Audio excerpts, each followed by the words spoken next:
কলেজে প্রথম দিন আজকে বাদলের। সে রেডি হয়ে কলেজের জন্য বের হলো। নতুন শহর, তাই কাউকে চেনেও না। কলেজে গেটের কাছে আসতেই একটু দূরে একটা মেয়েকে দেখতে পেল।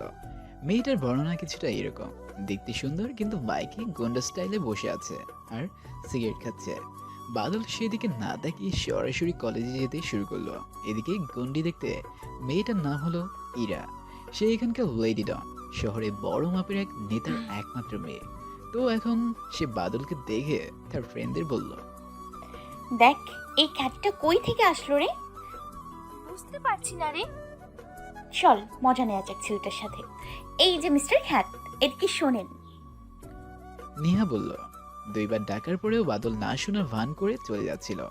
এমন সময় ইরা গেল রেগে। তোর থাক এখানে, আমি দেখে আসতেছি। ও, পরিচয় তো দেওয়াই হলো না। ছেলেটার নাম বাদল, শহরে নতুন। বাবা মা থাকার পরেও একা এই নতুন শহরে আসে। আর গল্পের নায়িকা হলো ইরা, নেতার মেয়ে, ভীষণ অহংকারী। বাকিটা গল্পের সাথে থাকলেই জানতে পারবেন। বাদল কলেজের গেটের সামনে। তখন ইরা সামনে এসে পথ আটকে দাঁড়ালো।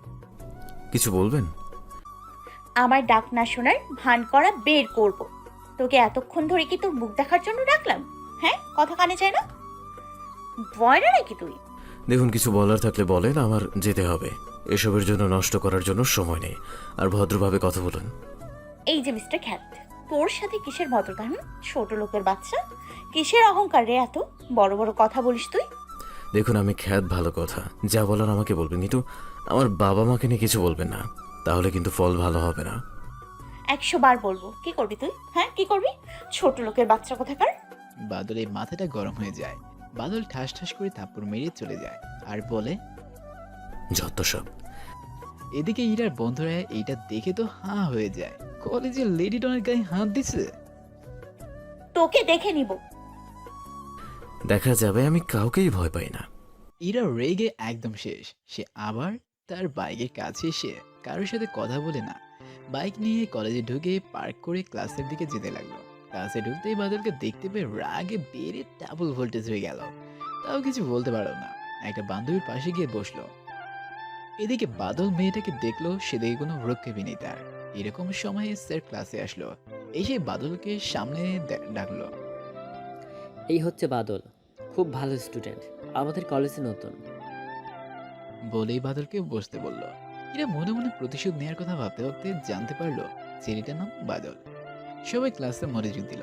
সময় যেতে যেতে সেদিনের ক্লাস শেষ। বাদল আর কারোর সাথে সেদিন কথা বলল না। বাসায় গিয়ে রান্না করে খেয়ে পড়তে পড়তে ঘুমায় গেল। সকালে উঠে তাড়াতাড়ি তৈরি হয়ে চলে গেল কলেজের জন্য। কলেজের গেট দিয়ে ঢুকতে যাবে ঠিক তখনই বাদল পরের দিন তৈরি হয়ে কলেজের জন্য বের হলো। কলেজে ঢুকতে যাবে ঠিক তখনই বাদলের সামনে এসে কয়েকজন ছেলে এসে দাঁড়ালো। প্রত্যেকজনের হাতে হকি স্টিক। বাদল তাদের পথটা আটকে যেতে চাইল, কিন্তু তখনই ওদের ভিতর থেকে একজন ছেলে বাদলের শার্টের কলারটা ধরে তাকে একটা গাছের নিচে গিয়ে সবাই মিলে মারতে শুরু করলো। বাদল চুপচাপ মার খেতে থাকলো। আর দূর থেকে সেটা দেখছে রেশমি। প্রতিশোধ নিতে পারায় খুশি হয়ে লাগছিল তার। একটা সময় রেশমি নিজেই সেখানে গেল। ততক্ষণে বাদলের মাথা ফেটে রক্ত পড়তে শুরু করেছে। সেখানে গিয়ে সে আসতে শুরু করলো। হয়েছে, ছাড় এখন। ভালো করেই ওর শিক্ষা হয়ে গেছে। নিজের ক্লাস দেখে লাগতে আসবি, বুঝেছিস? শালা খ্যাত কোথাকার। এগুলো বলে সেখান থেকে চলে যেতে শুরু করলো। আর ছেলেগুলো বাদলকে ফেলে রেখে চলে যাচ্ছে। বাদলে আস্তে আস্তে চোখটা বন্ধ হয়ে আসতেছে। 5 দিন চলে গেল। বাদলে জ্ঞান ফিরল। উঠতেই সে নিজেকে আবিষ্কার করলো হসপিটালে বেডে। একটু পর একটা মাঝ বয়সের লোক এসে বলল, এখন কেমন লাগছে বাবা? একটু ভালো, কিন্তু আমি এখানে কি করে? সেদিন যখন তুমি রাস্তায় রক্তমাখা অবস্থায় পড়েছিলে, তখন আমি তোমাকে এখানে নিয়ে আসি। আজকে তোমার গান ফিরলো। আপনাকে অসংখ্য ধন্যবাদ। আচ্ছা বাবা, তুমি রেস্টে নাও, আমি না হয় আসি। আচ্ছা। লোকটি চলে যাবার পর বাদল সবটা মনে করতে থাকলো সেদিনের কথা। সেই দিন বিকেলে বাদলকে হসপিটালে নিয়ে ছেড়ে দেওয়া হলো। সে লোকটিকে আবার ধন্যবাদ জানিয়ে বাসায় আসলো। এদিকে কলেজে নিহা, রেশমি এবং তার বন্ধুরা গল্প করছে। এমন সময় নিহা বলল, ওই দিন ছেলেটার সাথে ওই রকম না করলেও হতো রে। আমরাই তোকে বিরক্ত করতেছিলাম। কি যে হলো দেখ, পুরো 5 দিন কলেজে আসিনি। টেনশন হচ্ছে রে রেশমি। তোর কি আবার ওই ছোট লোকটার জন্য মায়া জাগলো নাকি রে? হ্যাঁ, আরে না, আসলে ওর কোনো দোষ ছিল না তো। হয়েছে, এখন থাম। বাদল বাড়িতে এসে না খেয়েই ঘুমিয়ে গেল। পরের দিন সকালে উঠে কলেজে গেল। এখনো রেশমি কলেজে আসেনি। বাদল ক্লাসরুমে বসে আছে। এমন সময় একটা ছেলে এসে বাদলকে বলল। আমরা বন্ধু হতে পারি? ছেলেটির নাম তারেক। তাদের ভিতর পরিচয় হয়ে গেল। সেদিন তোকে মার খেতে দেখে খুব কষ্ট হচ্ছিল রে, কিন্তু কিছু করার নেই। রেশমি শহরের বড় মাপের একজন নেতার মেয়ে, তার কথায় এই কলেজ চলে। আর ওর ওপর আবার সে এখানকার লেডি ডান। জি অবশ্যই, ও কিছু না রে, বাদ দে। আচ্ছা, এমন সময় সেখানে নিয়ে আসলো। যদিও সে রেশমির বেস্ট ফ্রেন্ড, কিন্তু তবুও সেদিনের কাজটা সে মেনে নিতে পারেনি। বাদল, কেমন আছো তুমি? ভালো, আপনি? ভালো আছি। ওই দিনের জন্য সরি। বাদল, আমি থাকার পরেও রেশমিকে আটকাইনি। আরে বাদ দেন। তারপর নিহা চলে গেল। তারেক আর বাদল আবার গল্প করতে শুরু করলো। কিছুক্ষণ পর রেশমি ক্লাসে ঢুকতেই বাদলকে দেখতে পেল। কিছু বলল না, একটা সিট খুঁজে নিয়ে বসে পড়ল। সেদিন বাদলের আর ক্লাস করতে ভালো লাগলো না, তাই সে তারেককে থাকতে বলে বাসায় চলে আসলো। রান্না করে খেয়ে নিয়ে পড়তে বসলো।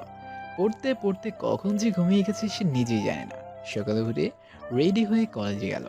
গিয়ে তারেকের সাথে বসে গল্প করতে শুরু করলো। নিহা প্রতিদিন বাদলের সাথে কথা বলতো, তার খোঁজখবর নিত। রেশমির সাথে মেলামেশা কমই ছিল। ক্লাস শেষে গাছতলায় বসে তারেক আর বাদল আড্ডা দিচ্ছে। ঠিক তখন মমিতা নামের একটা মেয়ে সেখানে গেল। বাদল, কেমন আছো? এই তো ভালো, আপনি? ভালো। আমরা বন্ধু হতে পারি? মমিতা শহরের নাম করে এক ব্যবসায়ীর মেয়ে, দেখতে যথেষ্ট সুন্দরী। আচ্ছা ঠিক আছে। তারপর তারা তিনজন একসাথে আড্ডা দিতে শুরু করলো। তখনই রেশমি, সুমাইয়া এবং রেশমির আরো কিছু বন্ধু সেখানে আসলো। কিরে খ্যাত, ছোট লোক, আবার মমিতাকেও পটিয়ে ফেলেছিস? সেদিনের পরেও তো শিক্ষা হয়নি দেখছি। তোর বাবা মা মনে হয় তোকে এগুলো শিখে এখানে পাঠিয়েছে। বড়লোকের মেয়ে দেখে ভালোই ফাঁদে ফেলেছিস। কোনো কথা না বলে সোজা উঠে গিয়ে রেশমিকে থাপ্পড় মারলো। তুই আবার আমার গায়ে হাত দিলি? হাত দিলাম? আমার মা বাবাকে নিয়ে কিছু বললে আবার মারবো। বলেই সেখান থেকে চলে যেতে থাকলো। আমি নিজেই বাদলের সাথে বন্ধুত্ব করেছি, অসভ্য মেয়ে কোথাকার। বলেই চলে গেল। তারেকও তাদের পিছনে সেখান থেকে চলে গেল। আর পুরো কলেজ রেশমিকে এইভাবে মার খেতে দেখে তাকে নিয়ে হাসাহাসি শুরু করলো। আবার তুই বাদলকে নিয়ে পড়েছিস? ছেলেটা কি দোষ করেছে? ওকে ওর মতো থাকতে দে না। রেশমি কিছু না বলে সেখান থেকে চলে গেল। বাদল বাসায় এসে খেয়ে একটু পরে আবার ঘুমিয়ে পড়লো। পরের দিন কলেজে এসে ক্লাসে বসতেই টিচার আসলো। এদিকে আজকে রেশমি কলেজে আসেনি। ক্লাস শুরু হলো। একটা ক্লাস করার পরই তারিক বলল, দোস্ত চল, আজকে নদীর ধার থেকে ঘুরে আসি। আর ভালো লাগছে না। আচ্ছা চল। আচ্ছা বাদল, তোর বাবা মা নেই? আছে। তারা কই থাকে? তুই তাদের ছাড়া এখানে একা কেন থাকিস? কোনো এক অজানা কারণে। কারণটা কি? সময় আসুক সব জানতে পারবি, এখন বাদ দে। চল বাসায় যাই, অনেক দেরি হয়ে গেল। আর কিছুক্ষণ থাকি? না রে, আজকে একটু কাজ আছে। আচ্ছা চল। তারেক এবং বাদল নদী ধারে বসে আছে। এভাবে কেটে গেল আরো কয়েকটা দিন। এর ভিতর একবার রেশমি কলেজে আসেনি। বাদলও সেটা খেয়াল করলো। আর এখন কলেজে বাদল, মমিতা আর তারিক সব থেকে ভালো বেস্ট ফ্রেন্ড, সবসময় সাথে সাথেই থাকে। আজ 4 দিন হয়ে গেছে রেশমি কলেজে আসেনি, তাই নিহারও একটু চিন্তা শুরু হলো। আর সে ভাবলো, আজ যদি রেশমি কলেজে নাই আসে তাহলে কলেজ শেষে তারা বাসায় যাবে। বাদলও রেডি হয়ে কলেজের জন্য বের হলো। এই অচেনা শহর এখন তার শুধু দুইজন মানুষই সব থেকে কাছের, আর তারা হচ্ছে তারেক এবং মমিতা। এইসব ভাবতে ভাবতে সে কলেজে পৌঁছে গেল। ক্লাসে ঢুকতে যাবে তখনই কে যেন বাদলকে পিছন থেকে জড়িয়ে ধরলো। বাদল পিছনে তাকাতেই দেখলো। বাদল ক্লাসে ঢুকতে যাবে ঠিক তখনই কে যেন বাদলকে পিছনে জড়িয়ে ধরলো। বাদল পিছনে তাকাতেই দেখতে পেল রেশমি তাকে জড়িয়ে ধরেছে। বাদলের সাথে সাথে সেখান থেকে সরে আসলো। কি সমস্যা আপনার? এসব কি করছেন? আসলে তোমাকে আমার এতদিন এসব বলা ঠিক হয়নি। আমার ভেতরে কেন জানি খারাপ লাগা কাজ করতে থাকে, নিজের অজান্তেই অপরাধবোধ কাজ করতে থাকে। একটা সময় কেন জানি নিজের অজান্তেই তোমাকে ভালো লাগতে শুরু করে। আমি তোমাকে ভালোবাসি বাদল। কি? আপনার এসব ফালতু কথা বলার জায়গা পান না? আমার মতো খ্যাত ছেলেকে আপনি ভালোবাসেন? ফান ভালো করতে পারেন আপনি। বলেই সেখান থেকে চলে যেতে থাকলো। প্লিজ বাদল, যেও না, আমায় একটা সুযোগ দাও। বাদল চলে গেল সেখান থেকে। দুইজন ক্লাসে চলে আসলো। বাদলকে যেহেতু সবাই খ্যাত ভাবে, তাই তার সাথে শুধু তারেক ছাড়া কেউই বসে না। সেদিনও ক্লাসে ঢুকে দেখলো তারেক বসে আছে, তার পাশে গিয়ে বাদল বসলো। মিতু সেদিন কলেজে আসেনি।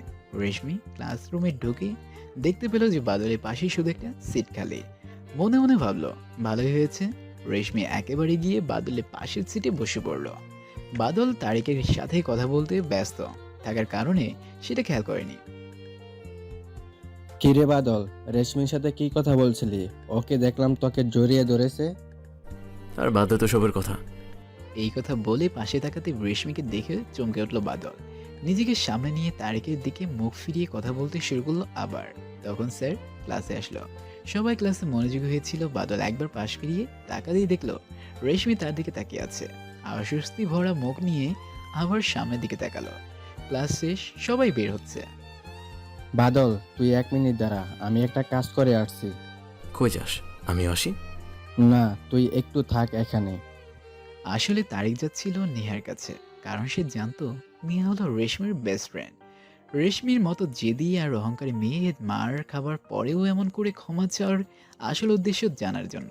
তারিক চলে গেল। ঠিক তখনই রেশমি এসে বাদলকে হাত ধরে টানতে শুরু করলো। বাদলের মেজাজটা গেল বিগড়ে। এই মেয়ে, তোমার সমস্যাটা কি বলবো আমাকে? আজব, সেদিন মার খেয়ে কি শান্তি পাওনি? আবার কেন পিছে পড়ে আছো? তোমার অর্থ থাকলেও কোনো মানবিকতা নেই। তোমার মতো মেয়ের সাথে আমি কথা বলতে চাই না। এইসব বলে সেখান থেকে চলে যাচ্ছিল। রেশমি এত চরম পর্যায়ে রেগে গেল যে তার মুখটা লাল হয়ে গেছে। এমনিতে ফর্সা, তার উপর গালে বাদলের হাতে চাপ বসে গেছে। সে মনে মনে বলল, খুব অহংকার আর আত্মসম্মান না তোর? একদিন আমার টাকা দিয়ে সামান্য সময়ের জন্য হলেও আমি তোকে কিনবই। বাদল বাসায় চলে আসলো। এসে মৃদুকে কল দিল। কিরে, কলেজ আসিস না কেন? কিছু হয়েছে নাকি? আরে তেমন কিছু না রে। কিছু তো হয়েছেই, বলবি না আমায়? এই নতুন অচেনা শহরে বাদলের চেনার সব থেকে কাছের মানুষ তারিক ও মিতু, এই দুজনই। তাই সে টেনশনে পড়ে গেল মিতুর জন্য খুব। আরে তেমন কিছু না রে, জ্বর একটু। তোর বাসা ঠিকানা বল, আমি দেখবো তোর কেমন একটু জব। আচ্ছা নেই। মিতু বাদলকে ঠিকানাটা দিল। বাদল সেই অবস্থাতেই বাসা থেকে বের হলো। একটা দোকানে গিয়ে কিছু ফল কিনলো। যদিও পকেটে নিজের খাবার মতোই যথেষ্ট টাকা নেই, তাও যা ছিল সব দিয়ে ফল কিনে মিতুর বাসার দিকে যেতে থাকলো। তারেকের রাস্তার ভিতর যেতে একবার কল করলো। তারেক বলল সে একটু বাইরে গেছে শহরের, তাই আসতে পারবে না। বাদল ফোনটা কেটে দিয়ে একটু দূরে যাবার পরেই দেখলো যে সামনে মিতুর বাসা। সে ঠিকানায় পৌঁছে গেছে। বাসায় কলিং বেল চাপতেই মিতুর মা দরজাটা খুলে দিল। বাবা, তুমি কি বাদল? জি আন্টি, কিন্তু আপনি কিভাবে জানলেন? আসলে মিতুর মুখে তোমার নাম শুনেছি, আর ও একটু আগেই বলল যে তুমি নাকি আসবে, তাই আর কি। ও, মিতু কই আন্টি? ওপরের রুমে আছে, যাও দেখা করো বাবা। বাদল ফলের ব্যাগটা মিতুর মায়ের হাতে দিয়ে উপরে চলে গেল। গিয়ে দেখলো মিতু শুয়ে আছে, হাতে স্যালাইন দেওয়া। এই তোর কম জ্বর না? মিতু বাদলকে দেখতে পেয়ে উঠে বসলো। আরে তেমন কিছু না রে, তোর কি খবর? এই তো আছি। এরা দুইজন অনেকক্ষণ কথা বলতে বলতে মিতুর মা খাবার নিয়ে আসলো। বাদল প্রথমে খেতে না চাইলেও পরে মিতু আর তার মায়ের জোড়াজুড়িতে খেয়ে বের হয়ে আসলো। বাদল হুট করে রেশমির কথা ভাবতে লাগলো। আজকে তাকে এইভাবে না মারলেও হতো, হয়তো মেয়েটা তার কাছ থেকে সত্যি ক্ষমা চেয়েছিল। বাদলের যে রেশমিকে ভালো লাগে না তা নয়, কলেজে ঢোকার সময় প্রথমবার দেখা সেই গন্ডি মেয়েটা তার বুকে দাগ কেটেছিল, যা অন্য কারোর জন্য কখনো হয়নি। কিন্তু রেশমি তার সাথে করা এইসব আচরণ সে বলতে পারছিল না। না, কালকে গিয়ে মেয়েটার সাথে সব রাগ মিটিয়ে নিব। ক্ষমা যখন চাচ্ছে একটা সুযোগ তো দেয়াই উচিত। এইসব ভাবতে ভাবতে বাদল তার বাসার সামনে চলে আসলো। তখন পকেটে থাকা ফোনটা বেজে উঠল। ফোন হাতে নিয়ে দেখতে পেল তারেকের নাম্বার। ফোন ধরতেই বাদল যা শুনতে পেল তাতে তার কলিজাটা যেন মোচড় দিয়ে উঠল। ফোন ধরতেই উপস্থিত থেকে অপরিচিত কণ্ঠ শুনতে পেল। সেই লোকটি বাদলকে বলল, তারেকের অ্যাক্সিডেন্ট হয়েছে। কথাটা শুনে বাদল সেখানে বসে পড়ল। তার মাথায় যেন বাস ভেঙে পড়েছে। তার হাত থেকে ফোনটা পড়ে যায়। কারণ তারে কি এমন ছিল যে তার এই শহরে একমাত্র বাদলের ছেলে, বেস্ট ফ্রেন্ড। তারেকের নিজের কেউ নেই। অনেক আগেই বাবা মা মারা গেছে। এসএসসি পরীক্ষার সময় মাও মারা যায়। এই শহরে তার কেউ ছিল না। টিউশনে পড়িয়ে নিজের খরচ চালাতো। তো বাদল ফোনটি মারি দিয়ে তুলে আবার তারেকের নাম্বারে কল দেয়। তারেক এখন কোথায়? মোড়ের ওইখানে পড়ে আছে ভাইয়া, আপনি তাড়াতাড়ি আসেন। বাদল কিছু না বলে রাস্তার মোড়ে থেকে যেতে শুরু করলো। ওইখানে যেতেই দেখলো মানুষজনের ভিড় ঠেলে ভিতরে ঢুকতে তার বুক যেন ছিঁড়ে ফেলবে এরকম কষ্ট হতে শুরু করলো। তার কলেজের দোস্ত মাটিতে পড়ে আছে। সবাই বাদলকে বলে একটা গাড়ি থামিয়ে তাদেরকে হসপিটালে পাঠিয়ে দিল। বাদল কোনো কথা বলতে পারলো না, শুধু যেই লোকটা তাকে খবর দিয়েছিল তাকে ধন্যবাদ জানালো। হসপিটালের কেবিনে বসে আছে বাদল, মনের ভিতর হাজারো ভয় এবং শঙ্কা নিয়ে। হঠাৎ নার্স কেবিন থেকে বের হলো। বাদল নার্সকে অনেক প্রশ্ন করতে শুরু করলো। নার্স কোনো উত্তর না দিয়ে চলে গেল। একটু পর ডাক্তার বের হলো। এখন কেমন আছে তারেক ডক্টর? দেখুন, ওর অবস্থা বেশি ভালো না। মাথায় অনেক ইনজুর হয়েছে, প্রচুর রক্ত বের হয়ে গেছে। ওর এক্ষুনি একটা অপারেশন করতে হবে। আপনি দ্রুত রিসেপশনে 20 লাখ টাকা জমা করে দিন, হাতে বেশি সময় নেই। আচ্ছা ডক্টর, আপনারা অপারেশন শুরু করুন, আমি টাকা নিয়ে আসছি। এইটা বলেই বাদল সেখান থেকে বের হয়ে গেল। তার মাথায় এখন পাগলের মতো সব চিন্তা ভাবনা আসতে শুরু করলো। কি করে এত টাকা জোগাড় করবে। এমন সময় তার রেশমির কথা মনে পড়ল। সে কোনো কিছু না ভেবে নেহাকে কল করে। রেশমির নাম্বারে কল দিল। হ্যালো, কে বলছেন? আমি বাদল। ও আচ্ছা, বলো কি বলবে। তোমার সাথে একটু দরকার আছে। আমার বাসায় আসো। বলেই ঠিকানা দিয়ে দিল।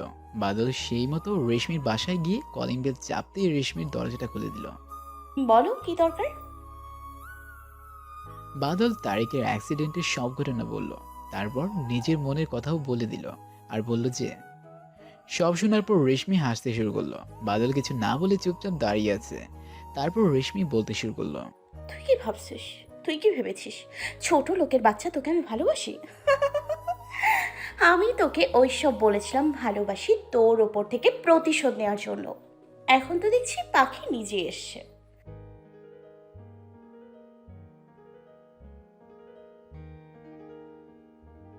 তোর মতো ছোট লোকের বাচ্চাকে আমি ভালোবাসবো এটা ভাবলি কি করে তুই? ভালোবাসি বলতে না বলতেই টাকা চাইতে চলে এসছিস। বাদলের এইসব কথা শুনে বাদলের পায়ের নিচ থেকে মাটি সরে যেতে শুরু করলো। কার কাছে যাবে, কার থেকে চাইবে এত টাকা? যাকে ভালোবেসে ফেলেছে, এত কিছু সহ্য করার পরেও যাকে বিশ্বাস করতে শুরু করলো, সে এইভাবে তার সাথে খেলতে শুরু করেছে। এইসব ভাবতে ভাবতে বাদল চলে যাচ্ছে। তখনই রেশমি পিছন থেকে বাদলকে ডাক দিল। এই ছোট লোক শোন, আমি তোকে টাকা দিব, কিন্তু একটা শর্ত আছে। তোকে আমাকে বিয়ে করতে হবে। বাদল কোনো কিছু না ভেবে হ্যাঁ বলে দিল। কারণ তখন তার চোখের সামনে শুধু তারিকের মুখটা ভাসছে। কিভাবে তাকে বাঁচাবে সেই চিন্তা ছাড়া আর কিছুই নেই মাথায়। এই কন্ট্রাক্ট পেপারে সাইন কর। বাদল 7-5 না ভেবে সাইন করে দিল। কত টাকা লাগবে? 20 লাখ। এখান দ্বারা আমি টাকা আনছি। কিছুক্ষণ পর টাকাটা এনে বাদলকে দিল। বাদল কোনো কিছু না ভেবে হাসপাতালে গিয়ে রিসেপশনে টাকাটা জমা দিয়ে দিল। অপারেশন শুরু হলো। বাদল বাইরে চিন্তাভরা মুখ নিয়ে বসে আছে। অপারেশন শেষ হলো, ডাক্তার বের হলো। এখন রোগীর কি অবস্থা ডক্টর? এখন রোগী বিপদমুক্ত।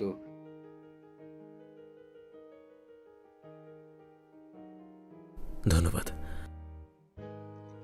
বাদল কেবিনের ভিতর চলে গেল। তারেক শুয়ে আছে। বাদল ওর পাশে বসলো। বসে বসে রেশমির বলা কথাগুলো ভাবতে শুরু করলো। ভাবতে ভাবতে কখন যে ঘুমিয়ে পড়েছে তার খেয়ালই নেই। পরের দিন রেশমি বাদলকে তার বাসায় ডাকলো। বাসায় ঢুকে তো বাদল অবাক। রেশমির বাবা মা এবং আরও কয়েকজন বসে আছে। বাদলকে রেশমির মা বাদলের নিজের সম্পর্কে বলতে বলল। ঠিক তখনই রেশমির বাবা বললেন। তাই রেশমির মাও আর কিছু জানতে চাইলো না। আমার মেয়ের পছন্দ নিয়ে আমার কোনো প্রশ্ন নেই। বাবা, তোমার যদি মত থাকে তাহলে আগামী শুক্রবারই বিয়ের দিন ঠিক করা হোক। বাদল শুধু মাথা নাড়িয়ে হ্যাঁ সূচক সম্মতি দিল। তারপর বাসা থেকে বের হয়ে আসলো। 3 দিন পর বিয়ে। মনও ভালো নেই আর তারেক অসুস্থ। তাই তার 2 দিন আহার কলেজেই গেল না। তারেকের কাছে থেকে তার সেবা করেই 2 দিন চলে গেল। তারেক জানেও না যে তাকে বাঁচানোর জন্য বাদল নিজেকে বলি দিয়েছে, নিজের আত্মসম্মানকে বলি দিয়েছে। অসুস্থ হবার কারণে বাদলও কিছু বলেনি। 2 দিন দেখতে দেখতে চলে গেল। বাদল শুধু রেশমি সেদিনের কথাগুলো ভাবছে। একটা সময় ঘুমিয়ে পড়ল। এদিকে রেশমিও ভাবছে একবার বিয়ে হোক, আমাকে পুরা কলেজের সামনে অপমান করার মজাটা বুঝিয়ে দিব বাদল। ভাবতেই খুশি লাগছে রেশমির। রেশমি আসলে বাদলকে কাজের লোকেই বানাতো, কিন্তু কেন বিয়ে করেছে তা চাইলে সেটা গল্পের সাথে থাকলেই জানতে পারবেন। আজ বাদল এবং রেশমির বিয়ে। সবকিছু ঠিকঠাক মতো হয়ে গেল। বাদল বাসর ঘরের সামনে দাঁড়িয়ে আছে। এমন সময় রেশমির মা আসলো। বাবা, আমার মেয়েটাকে একটু দেখে রেখো, ও কিন্তু ভীষণ জেদি একটা মেয়ে। আমার কাছে এক রকমের হাত জোর করার ভঙ্গিতে বলল, আচ্ছা আমি আমার সব কিছু দিয়ে ওকে দেখে রাখবো। যাও বাবা, ভেতরে যাও, মেয়েটা একা বসে আছে। রেশমির মা চলে গেল। বাদল ভিতরে ঢুকলো। একটু সামনে যেতে রেশমি, আচ্ছা আমি আমার সব কিছু দিয়ে ওকে দেখে রাখবো। যাও বাবা, ভেতরে যাও, মেয়েটা একা বসে আছে। রেশমি মা চলে গেল। বাদল ভিতরে ঢুকলো। একটু সামনে যেতেই রেশমি পেছন থেকে উঠে এসে বাদলের সামনে দাঁড়ালো। ভাবছি মেয়েটা মনে হয় সালাম করতে এসেছে। মেয়েটা তো ভালো হলো কি করে? এই জানোয়ার, ছোট লোকের বাচ্চা, কি ভেবেছিস আমি তোকে স্বামী হিসেবে মেনে নিয়েছি? মানে আমি কিছু বুঝতেছি না। রেশমি, এসব কি বলছো তুমি? তুমি তো আমার বিয়ে করা বউ। আমি তো দেখছি তুই শুধু খ্যাতি না, সাথে সাথে একটা গাধাও। তোর মতো ছোট লোক হবে এই রেশমির স্বামী? এই দেখ। হাসতে হাসতে বাদলকে সেই দিনের সাইন করে পেপারটা দিল। পেপারটা পড়তে শুরু করলাম। পরে বুঝলাম আমাদের বিয়েটা শুধুমাত্র 1 বছর কন্ট্রাক্ট। 1 বছর পর আমার রেশমিকে ডিভোর্স দিতে হবে। খুব কষ্ট হচ্ছিল। মনে হচ্ছে এক্ষুনি মরে যাব আমি। কারণ হাজার রাগ করে থাকলেও মনে মনে রেশমিকে ভালোবেসে ফেলেছিলাম। আর সে রেশমি আমার সাথে বিয়ে নিয়ে খেললো। বড়ই আজব দুনিয়া। এসব ভাবতে ভাবতে কখন চোখের কোণে বিন্দু বিন্দু জল এসে গেছে বুঝতেই পারলাম না। তুই শুধু আমার একটা চাকর। আজ থেকে আমার সব কাজ তোকে করতে হবে। আমি তোকে 1 বছরের জন্য টাকা দিয়ে কিনে নিয়েছি। চাকরি যখন বানাবে তাহলে বিয়ে কেন করলে? বিয়ের মতো একটা পবিত্র সম্পর্ক নিয়ে না খেললেও তো পারতে। ওরে ছোট লোক, তোর দেখছি এখনো বড় বড় কথা বলার স্বভাব যায়নি। আচ্ছা ব্যাপার না, সোজা হয়ে যাবি খুব তাড়াতাড়ি। আর তুই যখন জানতেই চাইলি যে তোকে কেন বিয়ে করেছি, তবে শোন, বাবা আমায় 1 মাস সময় দিয়েছিল নিজের পছন্দ মতো ছেলের সাথে বিয়ে করার জন্য, কিন্তু আমি এখনই বিয়ে করতে চাইনি। আর আমাকে কেউ এত কম সময়ের জন্য বিয়ে করবে না। আর তখনই আমি তোকে পেলাম। তুই এখন আমার চাকর হয়েও থাকতে পারবি এবং 1 বছর পর আমি তোকে ডিভোর্স দিয়ে নিজের ইচ্ছে মতো যে কোনো কাউকে বিয়ে করতে পারবো। রেশমি আবার হাসতে হাসতে বলতে শুরু করলো। এইসব বলেই রেশমি বিজয় হাসি হাসতে শুরু করলো। এতক্ষণে আরেকজন নিশ্চয়ই বুঝে গেছেন রেশমি কেন বাদলকে শুধু চাকর না বানিয়ে বিয়ে করার জন্য কারণ। আমিও কিন্তু সত্যি তোমায় ভালোবেসেছি। চুপ, ছোট লোক।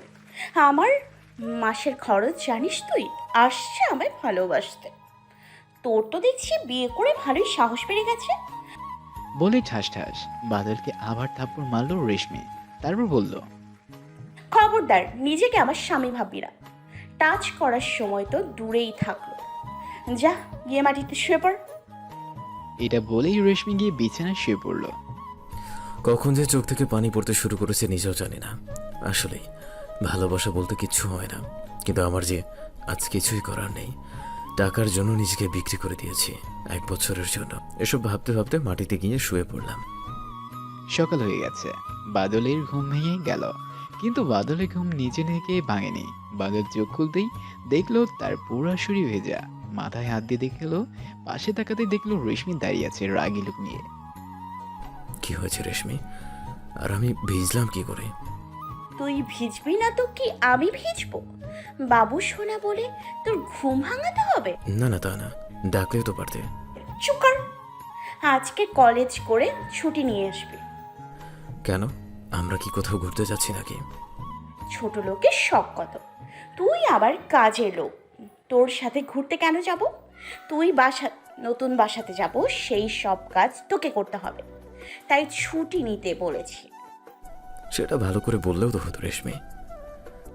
এই ছোট লোক, তুই আমার নাম ধরে কেন ডাকছিস? তুই আমার কাজের লোক ভুলে গেছিস? আজ থেকে শুধু আমার মা বাবার সামনে বাদ দিয়ে সব জায়গায় আমার ম্যাডাম বলে ডাকবি। চর খেয়ে চুপ করে রইলাম, শুধু মাথা নাড়িয়ে হ্যাঁ সূচক জবাব দিলাম। এখন যা, রেডি হয়ে নে, কলেজে যেতে হবে। আপনি যাবেন তো আমি কি করব? এই, তোকে এত প্রশ্ন করার অধিকার কে দিয়েছে? আমি গাড়ি করে কলেজে যাব, তুই গাড়ি ড্রাইভ করবি। আচ্ছা, এটা বলে সেখান থেকে চলে আসলাম। এদিকে তারেক এখন সম্পূর্ণ সুস্থ। আমিও কিছু বুঝতে পারছি না রে। বাদলের থেকে সব শুনতে হবে, কিন্তু তার আগে বাদলকে একটা ধন্যবাদ জানাতেই হবে। রেডি হয়ে এসে দেখলাম রেশমি বসে আছে। ম্যাডাম চলুন। চল। তারেক এখনো জানি না এসব বিয়ের ব্যাপার। বাদল গাড়ি ড্রাইভ করতে শুরু করলো। দুইজনের ভিতর কোনো কথা হলো না। কলেজে পৌঁছে গেল দুজন। এই যে ম্যাডাম, নামুন, আমরা পৌঁছে গেছি। গাড়ি থেকে নামলাম, যা গাড়ি পার্ক করে আয়। আচ্ছা। তারেক আজকে অনেক আগেই কলেজে এসেছে। বাদলকে রেশমির গাড়িতে দেখে বেশ অবাকই হলো সে। আজ মিতুও কলেজে এসেছে। বাদলের রেশমি গাড়িতে টাকাটা তার চোখেও এড়ালো না। জানিসই তো আমার অ্যাক্সিডেন্ট হয়েছিল। আমি এখন একমাত্র বেঁচে আছি ওই ছেলেটার জন্য। সেই দিন যদি সে আমাকে হসপিটালে নিয়ে যাওয়া থেকে শুরু করে সেবা না করতো, তবে আমি আর আজ এখানে থাকতে পারতাম না, এইভাবে কথা বলতে পারতাম না রে। আমার কলেজের বেস্ট ফ্রেন্ড। এদিকে রেশমি চলে গেল তার বান্ধবী আর ছোট ছেলে বন্ধুদের কাছে গল্প করতে। গাড়ি পার করে গাছতলার দিকে যেতে লাগলাম। তারেক ছেলে দেখে এগিয়ে আসলো। কিরে বাদল, কেমন আছিস? সেদিনের জন্য অনেক অনেক ধন্যবাদ। তুই না থাকলে আমার কি যে হতো। আরে বাদে তো, বন্ধু হয়ে যদি অন্য বন্ধুর কাজে না আসে তাহলে কিসের বন্ধু? চলে আসছে সেখান থেকে। ভাবছি আজ আর ক্লাস করবো না। ক্লাস থেকে বের হতেই তারেক সামনে এসে দাঁড়ালো। চোখের জল মুছে ওকে কিছু বলতে যাব, তখনই আমি না হয় সেদিন মরে যেতাম, তাই বলে তোকে এইসব করতে হবে?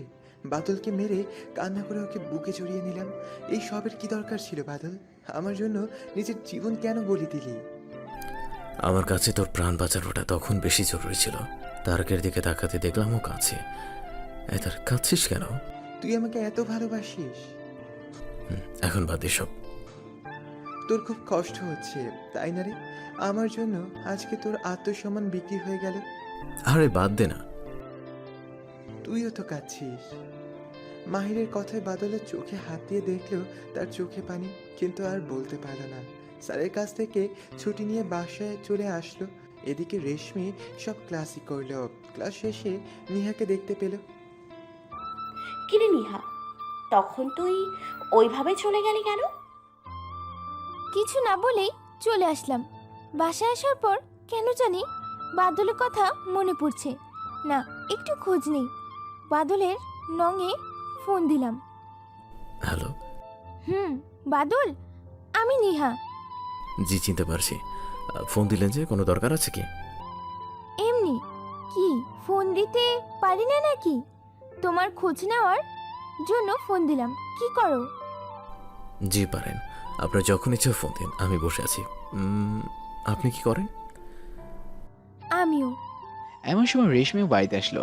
আজ রেশমির মা বাসায় নেই। রেশমি রুমে ঢুকতেই দেখতে পেল বাদল কার সাথে যেন কথা বলছে। দেখে তো রেশমির মাথা গেল বিগড়ে। এই জানোয়ারের বাচ্চা, তোকে না আমি কলেজ থেকে আসার পর রেডি হয়ে থাকতে বলেছিলাম? কোনো কাজ তো করিসই নি, উল্টো আবার ফোনে কথা বলতে শুরু করেছিস। রেশমি সরি, খেয়াল ছিল না।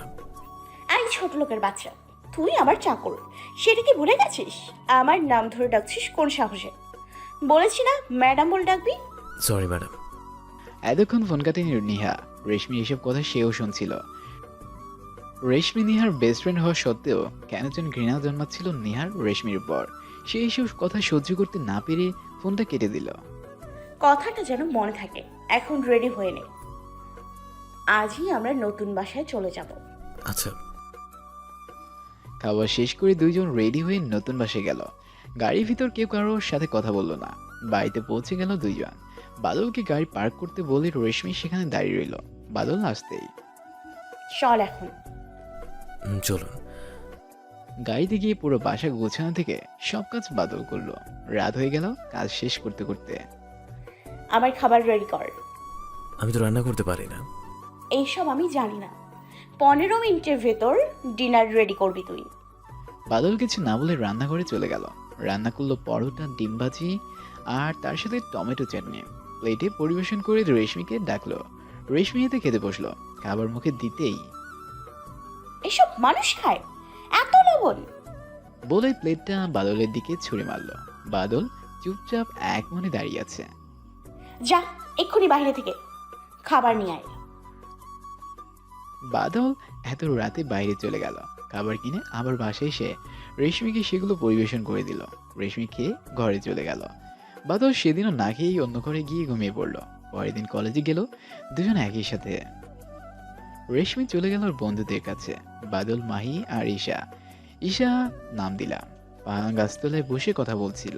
এমন সময় নিয়ে আসলো সেখানে।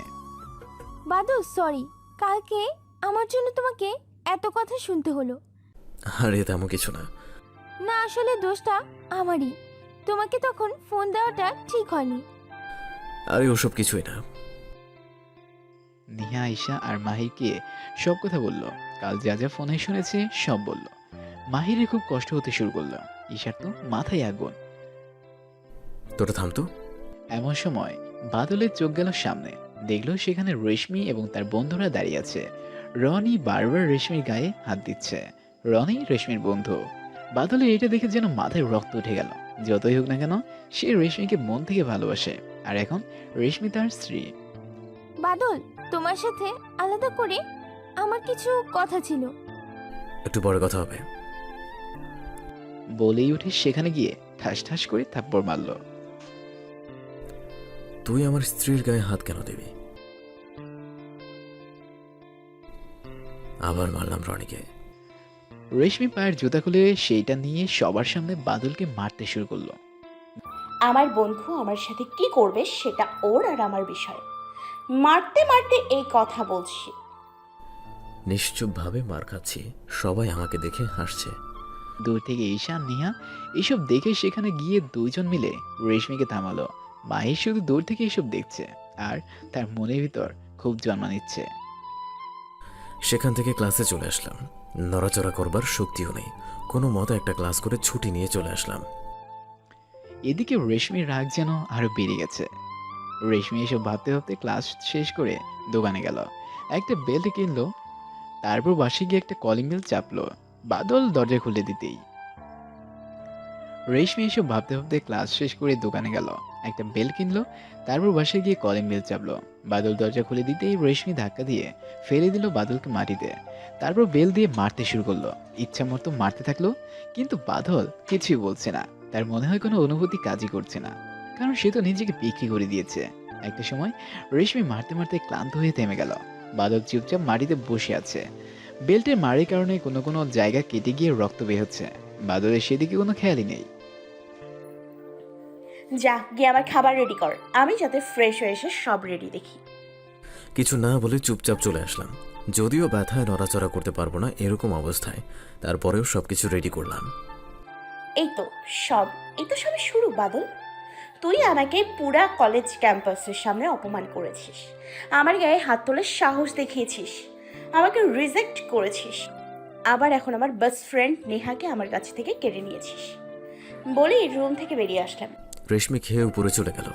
আমি না খেয়ে রুমে গিয়ে শুয়ে আছি। এমন সময় ফোন বেজে উঠল। দেখি মিতুর কল। রিসিভ করলাম। বাদল, এখন কই তুই? বাসায় কেন? নদীর ধারে চলে আয় এক্ষুনি। এখন বিকেল হয়ে গেছে। আরে হয়েছেটা কি সেটা বল। তোকে আসতে বলছি, আয় তুই।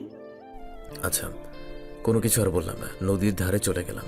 গিয়ে দেখি এক জায়গায় মিতু দাঁড়িয়ে আছে। কিরে, এতক্ষণ লাগে আসতে? পুরা আধা ঘন্টা ধরে অপেক্ষা করছি। আরে একটু দেরি হয়ে গেল।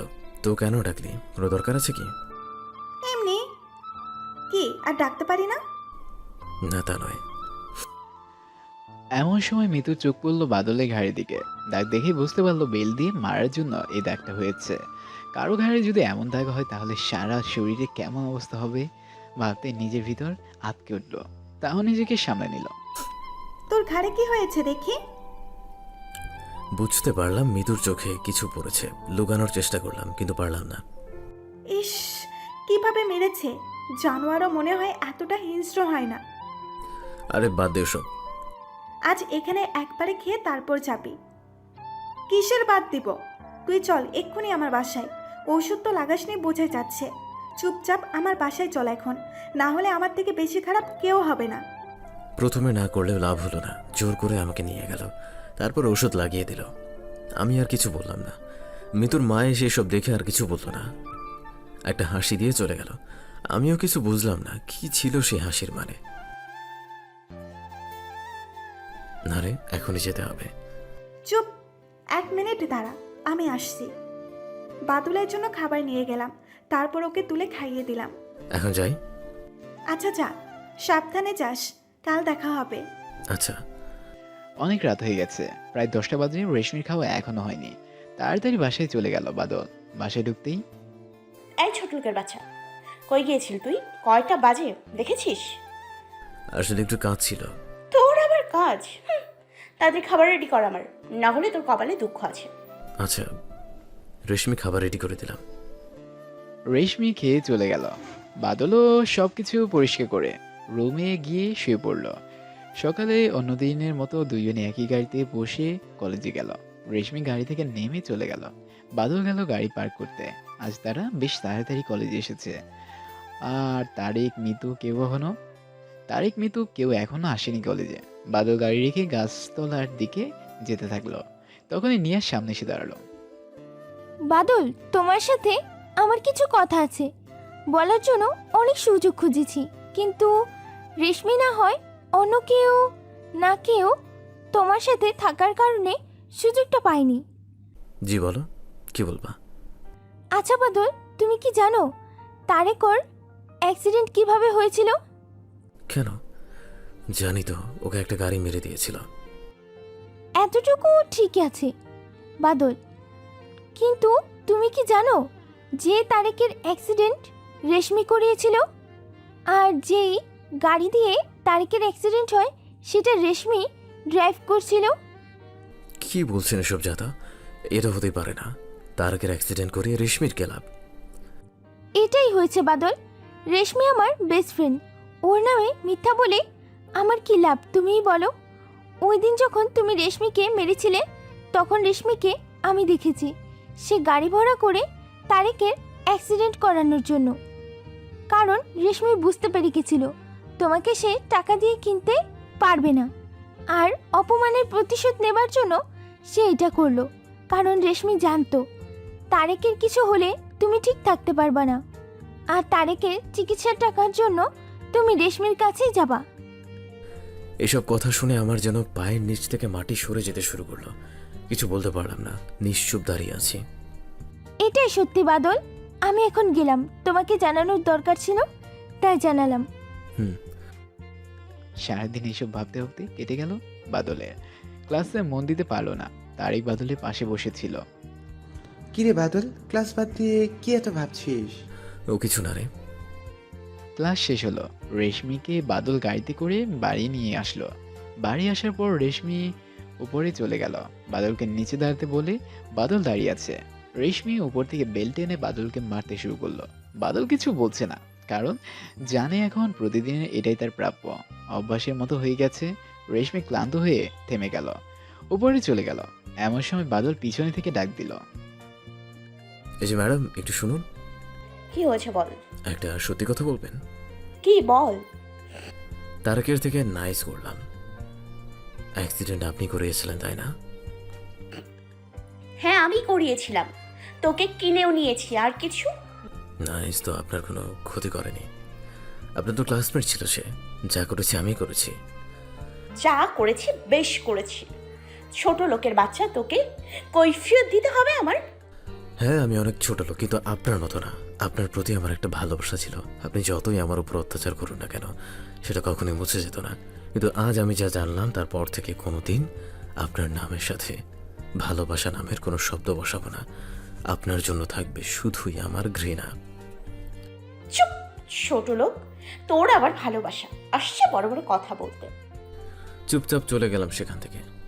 রাতে রেশমিকে খাবার দিয়ে নিজে খেয়ে শুয়ে পড়লাম। পরের দিন কলেজ গেলাম। কলেজ শেষ করে বাসায় আসার পর রেশমি খেয়ে রুমে চলে গেল, আমিও খেয়ে শুয়ে আছি। তখন রেশমি ফোন করলাম। আমি ক্লাবে যাব, গাড়ি বের কর। আচ্ছা। গাড়ি বের করে দাঁড়িয়ে আছে নিচে। রেশমি রেডি হয়ে চলে আসলো। ক্লাবের সামনে গাড়ি থামাতেই দেখি রেশমির বাবা নিহা দাঁড়িয়ে আছে। আমার প্রথমে একটু সন্দেহ হলেও কিছু বললাম না। সন্দেহের কারণটা হলো রেশমির অন্য সব বন্ধুরা একটু দূরে দাঁড়িয়ে আছে, সবার মুখেই ভয়ের চাপ। যাই হোক, রেশমি বিষয়টা খেয়াল করেনি। আমি গাড়ি থামালাম।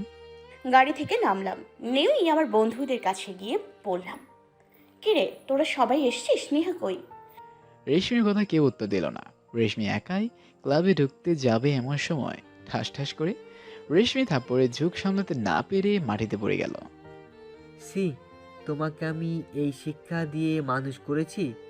স্ত্রীকে রেখে এত রাতে ক্লাবে আসো তুমি? সি, তুমি আমার মেয়ে ভাবতেও ঘৃণা লাগে। আসলে বাবা আমি তো। চুপ, একদম চুপ।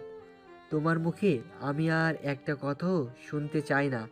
ভাগ্যিস আমাকে বলেছিল, না হলে তো আমি জানতেই পারতাম না যে আমার মেয়ে এরকম। চোখ দিয়ে পানি পড়ছে, সেদিকে খেয়াল নেই আমার। মনে মনে ভাবছি একবার বাড়িতে যাই, আমার নামে বাবাকে এসব বলা সারা জীবনের মতো ভুলিয়ে দিব। আজকে বুঝিয়ে দেব চাকর হয়ে মাথায় উঠলে তার ফল কি হয়। কি হলো, নির্লজ্জের মতো বসে আছো? যাও, বাড়ি যাও এক্ষুনি। রেশমি উঠে গাড়ির দিকে যেতে থাকলো। বাদল গাড়ি থেকে বের হয়ে আয়। এতক্ষণে সব শুধু দেখলো। মনে মনে যদিও খুশি হয়েছিল, কেননা তার একদমই রাতের বেলা ক্লাবে এসে এসব করা পছন্দ না। তাছাড়া যতই হোক রেশমি বাদলের বউ, এসব ভাবছে বাদল। সে জানেও না বাড়িতে যাওয়ার পর তার জন্য কি অপেক্ষা করছে। বাড়িতে পৌঁছে গেল দুজনে, কারোর সাথে কারো কথা হলো না। রেশমি গাড়ি থেকে নেমে সোজা বাড়িতে চলে গেল। বাদল গাড়িটা পার্ক করে বাড়িতে ঢুকলো। রুমে এসে একটু বসলাম। হুট করে মাথায় কিছু একটা আঘাতে মাটিতে পড়ে গেলাম। চোখ বন্ধ করে আসছে আমার। শুধু আবছা আলোতে রেশমিকে দেখতে পারলাম। আসলে বাদলকে রেশমি মাথায় মেরেছে। বাদল অজ্ঞান হয়ে যাওয়ার পরে রেশমি বাদলকে জানোয়ারের মতো ভিল দিয়ে মারতে শুরু করলো। জীবনের যে বাবা তার সাথে জুড়ে কথা বলেনি, সেই বাবা আজকে বাদলের নালিশের কথার জন্য তার গায়ে হাত তুলেছে। রেশমি বেল দিয়ে বাদলকে সজোরে আঘাত করছে। এসব ভাবতে ভাবতে মারতে মারতে বাদলের রক্ত চামড়া উঠে আসতে শুরু করলো। তাও রেশমি থামছে না। একটা সময় ক্লান্ত হয়ে থেমে গেল সে। কিন্তু ততক্ষণে বাদলের শরীর অবস্থা কোনো সাধারণ মানুষ দেখলেই ভয়ে আটকে উঠবে। রেশমি রুমে গিয়ে ঘুমিয়ে পড়লো। বাদল বাড়িতেই শুয়ে থাকলো। পরের দিন ঈশা কলেজে আসতেই নিয়ে গত রাতে সব ঘটনা তাকে খুলে বলল। কি বলছো এইসব? তুমি যে রেশমের বাবাকে এইসব বলেছ, এই কথা কি রেশমি জানে? না। ও শিট ম্যান। কেন, কি হয়েছে? এখন রেশমি ভাববে যে ওর বাবাকে রাতের বেলায় ক্লাবে আসার কথা বাদল বলেছে। এটা ভাবলে কি এমন হবে? তুমি জানো না এটার জন্য বাদলের সাথে কি হতে পারে। এমন সময় দেখি রেশমি কলেজে ঢুকলো, কিন্তু সে একা। ভয়ে বুকটা কেঁপে উঠলো আমার। এদিকে আস্তে আস্তে জ্ঞান ফিরেছে বাদলের। চোখ খুলতে দেখলো সে মাটিতে পড়ে আছে। মাথায় আঘাত করার কারণে মাথাটা ফুলে আছে। বাদল একটু নড়তে যাবে, ঠিক তখনই ব্যথা কুকড়ে চিৎকার দিয়ে উঠল। চিৎকারের কারণ কিন্তু তার মাথায় আঘাত না। বাদল দেখলো তার বুক, পিঠ থেকে শুরু করে প্রায় সব শরীর আঘাতে কালো হয়ে গেছে। অনেক জায়গায় মাংস পর্যন্ত উঠে গেছে। সামান্য নড়তে গেলেও ব্যথায় সারা শরীর কেঁপে উঠছে। এতটা কষ্ট হচ্ছিল বাদলের, তবুও সে হাসছে। এটাই তার প্রাপ্য। নিজেকে সে বিক্রি করে দিয়েছে, কোনো দোষ না করেও তার দোষ। মাথায় আঘাতের ব্যথা বাদলে বুঝতেই পারছে না। এমন সময় বাদলের ফোন বাজতে শুরু করলো। বাদল কোনোভাবে ফোনটা ধরতে পারছে না। অনেকবার চেষ্টা করার পর কোনো মতে ফোনটা রিসিভ করলো। কিরে বাদল, কি হয়েছে তোর? মুখ টানাতে পারছি না, অনেক কষ্টে বললাম। কিছু না রে। বাদলের ভয়েস এমন শোনালো কেন? না, এক্ষুনি আমাকে যেতে হবে। তুই ফোন রাখ। বাদল, আমি আসছি। কিছু বলতেই পারলাম না, বলবো কি করে, সে শক্তি আমার নেই। নাইস এখনো কলেজে আসেনি, ওকে আর ফোন দিলাম না। সোজা রেশমির নতুন বাসাটাই চলে গেলাম। ঠিকানাটা বাদলের থেকেই নিয়েছিলাম। গিয়ে দেখি দরজা বন্ধ। কি করব ভেবে পাচ্ছি না।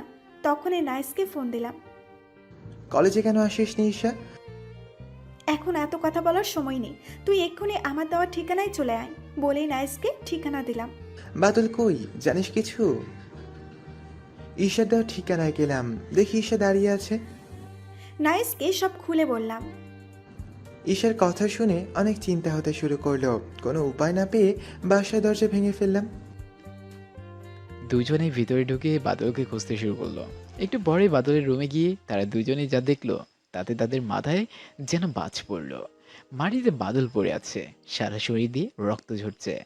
সব জায়গায় চামড়া প্রায় ছড়ে গেছে, কোনো কোনো জায়গায় মাংস পর্যন্ত উঠে গেছে। গায়ে থাকা শার্ট পর্যন্ত ছিঁড়ে গেছে অনেক জায়গায়। বাদলের এই অবস্থা দেখে নাইজের কষ্ট যেন কলিজা ছিঁড়ে যাচ্ছে। ঈশা কাঁদতে কাঁদতে বাদলকে জড়িয়ে ধরল। এ এ বাদল, কি হয়েছে তোর? প্লিজ কথা বল। ওকে হসপিটালে নিয়ে যেতে হবে রে, খুব খারাপ অবস্থা করেছে। শরীরে কোনো একটা জায়গা বাকি নেই যেখানে আঘাত পায়নি। তাহলে নিয়ে চল। ততক্ষণে বাদল আবার জ্ঞান হারিয়েছে। নাইজ আর ঈশা দুইজনে মিলে ধরে বাদলকে ঈশার গাড়িতে তুলল। হসপিটালে আসার পরে বাদলকে অ্যাডমিট করা হলো। নার্স ঈশাকে রিসেপশনে গিয়ে ফর্ম ফিল আপ করতে বললো। ঈশাও সেখানে চলে গেল ফর্ম ফিল আপ করতে। এমন সময় রিলেশন উইথ পেশেন্ট এই জায়গায় গিয়ে ঈশা আটকে গেল। বেশি না ভেবে ওয়াইফ দিয়ে ফর্ম জমা দিল। ঈশা নাইজ দুইজনে বাইরে বসে আছে। একটু পর ডাক্তার বের হলো। ডক্টর, বাদল এখন কেমন আছে? দেখুন, মাথায় আঘাতের জন্য যে ইনজুর হয়েছিল সে বিপদ এখন কেটে গেছে, কিন্তু ওনার শরীর অনেক বেশি আঘাত করা হয়েছে। ওনাকে অনেকদিন বেড রেস্টে রাখতে হবে। ওকে ডক্টর, ধন্যবাদ। ডাক্তার চলে গেল। ঈশা আর নাইস বাহিরে বসে আছে। সন্ধ্যা হয়ে গেছে। এমন সময় নার্স এসে বলল। নাইস ঈশা দুজনেই ভিতরে ঢুকলো। নাইস ভিতরে দাঁড়িয়ে আছে। আজ কেন জানি তার ভিতরে একটা অপরাধবোধ কাজ করছে। তার মনে হচ্ছে বাদলের আজ এই অবস্থার কারণ সে নিজে। ঈশা বাদলের কাছে গিয়ে ওকে জড়িয়ে আবার কাঁদতে শুরু করলো। এমন সময় বাদল ধীর গলায় বলল, প্লিজ কাঁদিস না। কান্না বন্ধ করে বলতে শুরু করলাম, তোর খুব লেগেছে তাই না রে? আরে না। আমাকে ক্ষমা করে দিস বাদল। আরে পাগল, ক্ষমা চাচ্ছিস কেন? আজব। আমার জন্য আজ তোর এই অবস্থা। আরে পাগল, তোর জন্য না, যা হবার তা হবে, বাদ দে। একটু পর ঈশা নাইজকে চলে যেতে বলল। নাইজ প্রথমে যেতে চাইল না, কিন্তু ঈশা একরকমের জেদ করেই বাসায় পাঠিয়ে দিল। তারপর বাদলকে খাইয়ে দিল। তারপর বাদলের পাশে বসে থাকতে থাকতে ঘুমিয়ে পড়ল। এদিকে রেশমি বাসায় এসে দেখলো বাদল নেই।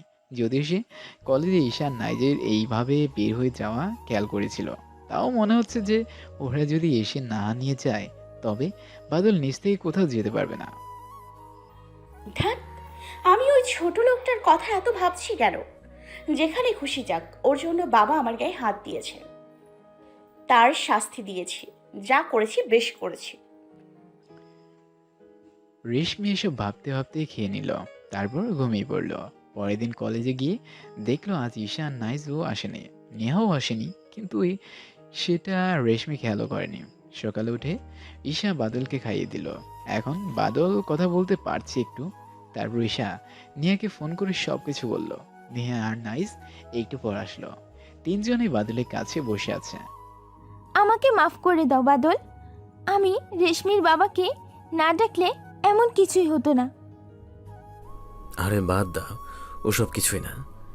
কিন্তু একটা কথা শোন, তোমরা তিনজন কেউ রেশমিকে কথাটা বলবা না যে রেশমির বাবাকে নিয়ে ওই দিন ডেকেছিল। কিন্তু কেন? আমি চাই না, প্লিজ, আমার রিকোয়েস্ট।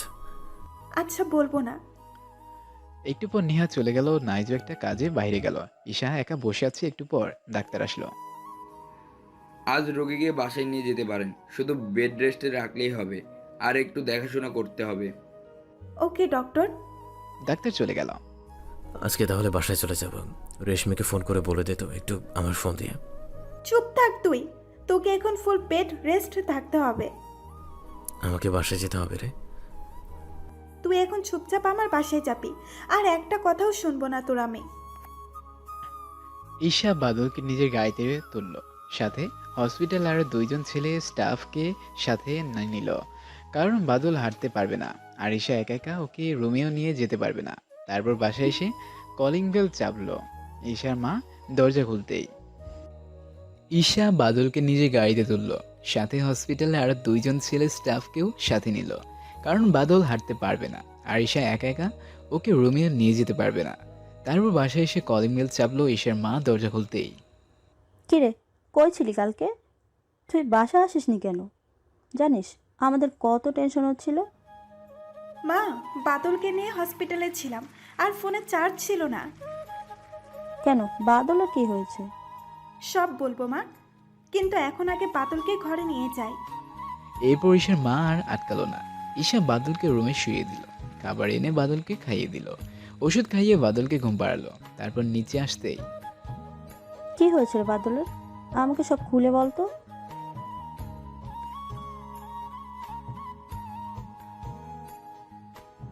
এই সব কিছু রেশমির পরিবারকে জানানো দরকার। আমি নিজে কথা বলবো তাদের সাথে। না মা, তার দরকার নেই। এই কথা তুমি আর কাউকে বলবে না, কথা দাও আমাকে। আচ্ছা ঠিক আছে।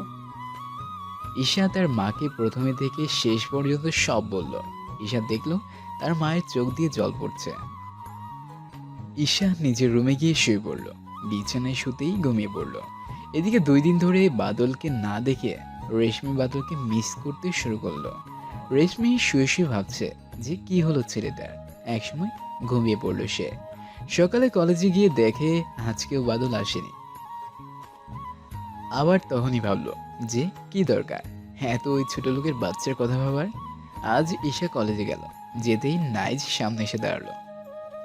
কিরে বাদলে কি খবর?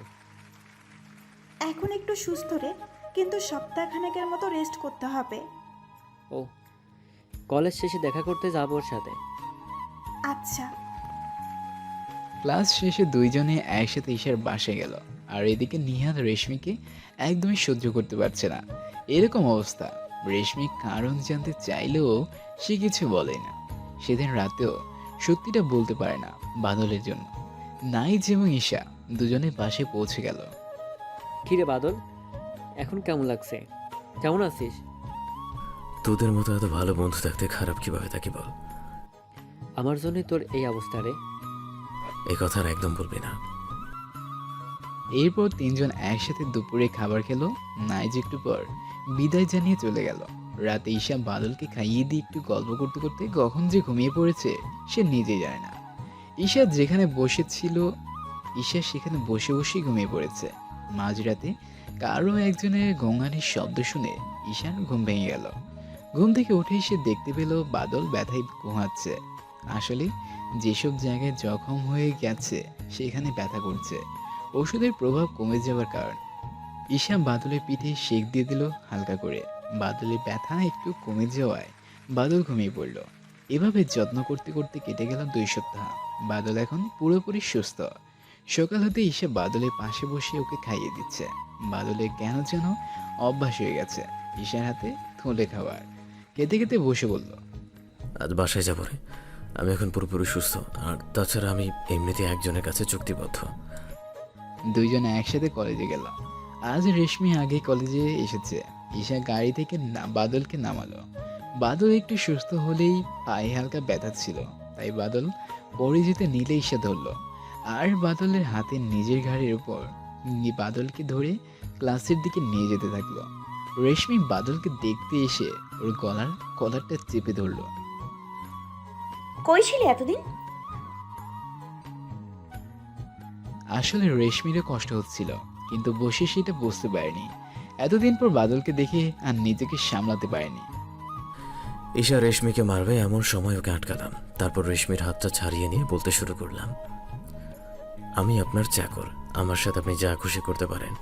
আর চিন্তা করবেন না, যে কয়দিন আপনার কাজ করিনি সে কয়দিন পুষিয়ে দেব। বলেই সেখান থেকে চলে গেলাম। এদিকে বাদল চলে যাওয়ার পরেই নিহা এসে রেশমিকে থাপ্পড় মারল। তোকে আমি এতদিন শুধু একটু রাগী আর অহংকারী ভাবতাম, কিন্তু আজ বুঝলাম তোর মন বলতে কিছু নেই। বলে সেখান থেকে চলে গেলাম। চোখে জল এসে গেল। আজ শুধু বাদলের জন্য আমার ছোটবেলার বেস্ট ফ্রেন্ড আমাকে মারলো। রাগে সব মায়া ভুলে গেল রেশমি। বাদল কলেজ শেষ করে আগেই বাসায় মানে রেশমিদের বাসায় চলে আসলো। রেশমি একটু লেট করে বাসায় আসলো, যদিও রেশমি মাথা রাগে ফেটে যাচ্ছিল। আর তার উপর বাদল তাকে একাই ফেলে চলে এসেছে, তাই রাগ যেন আরো বেড়ে যাচ্ছে। রেশমির কাছে বাসার চাবি ছিলই, তাই আর কলিং বেল বাজালো না।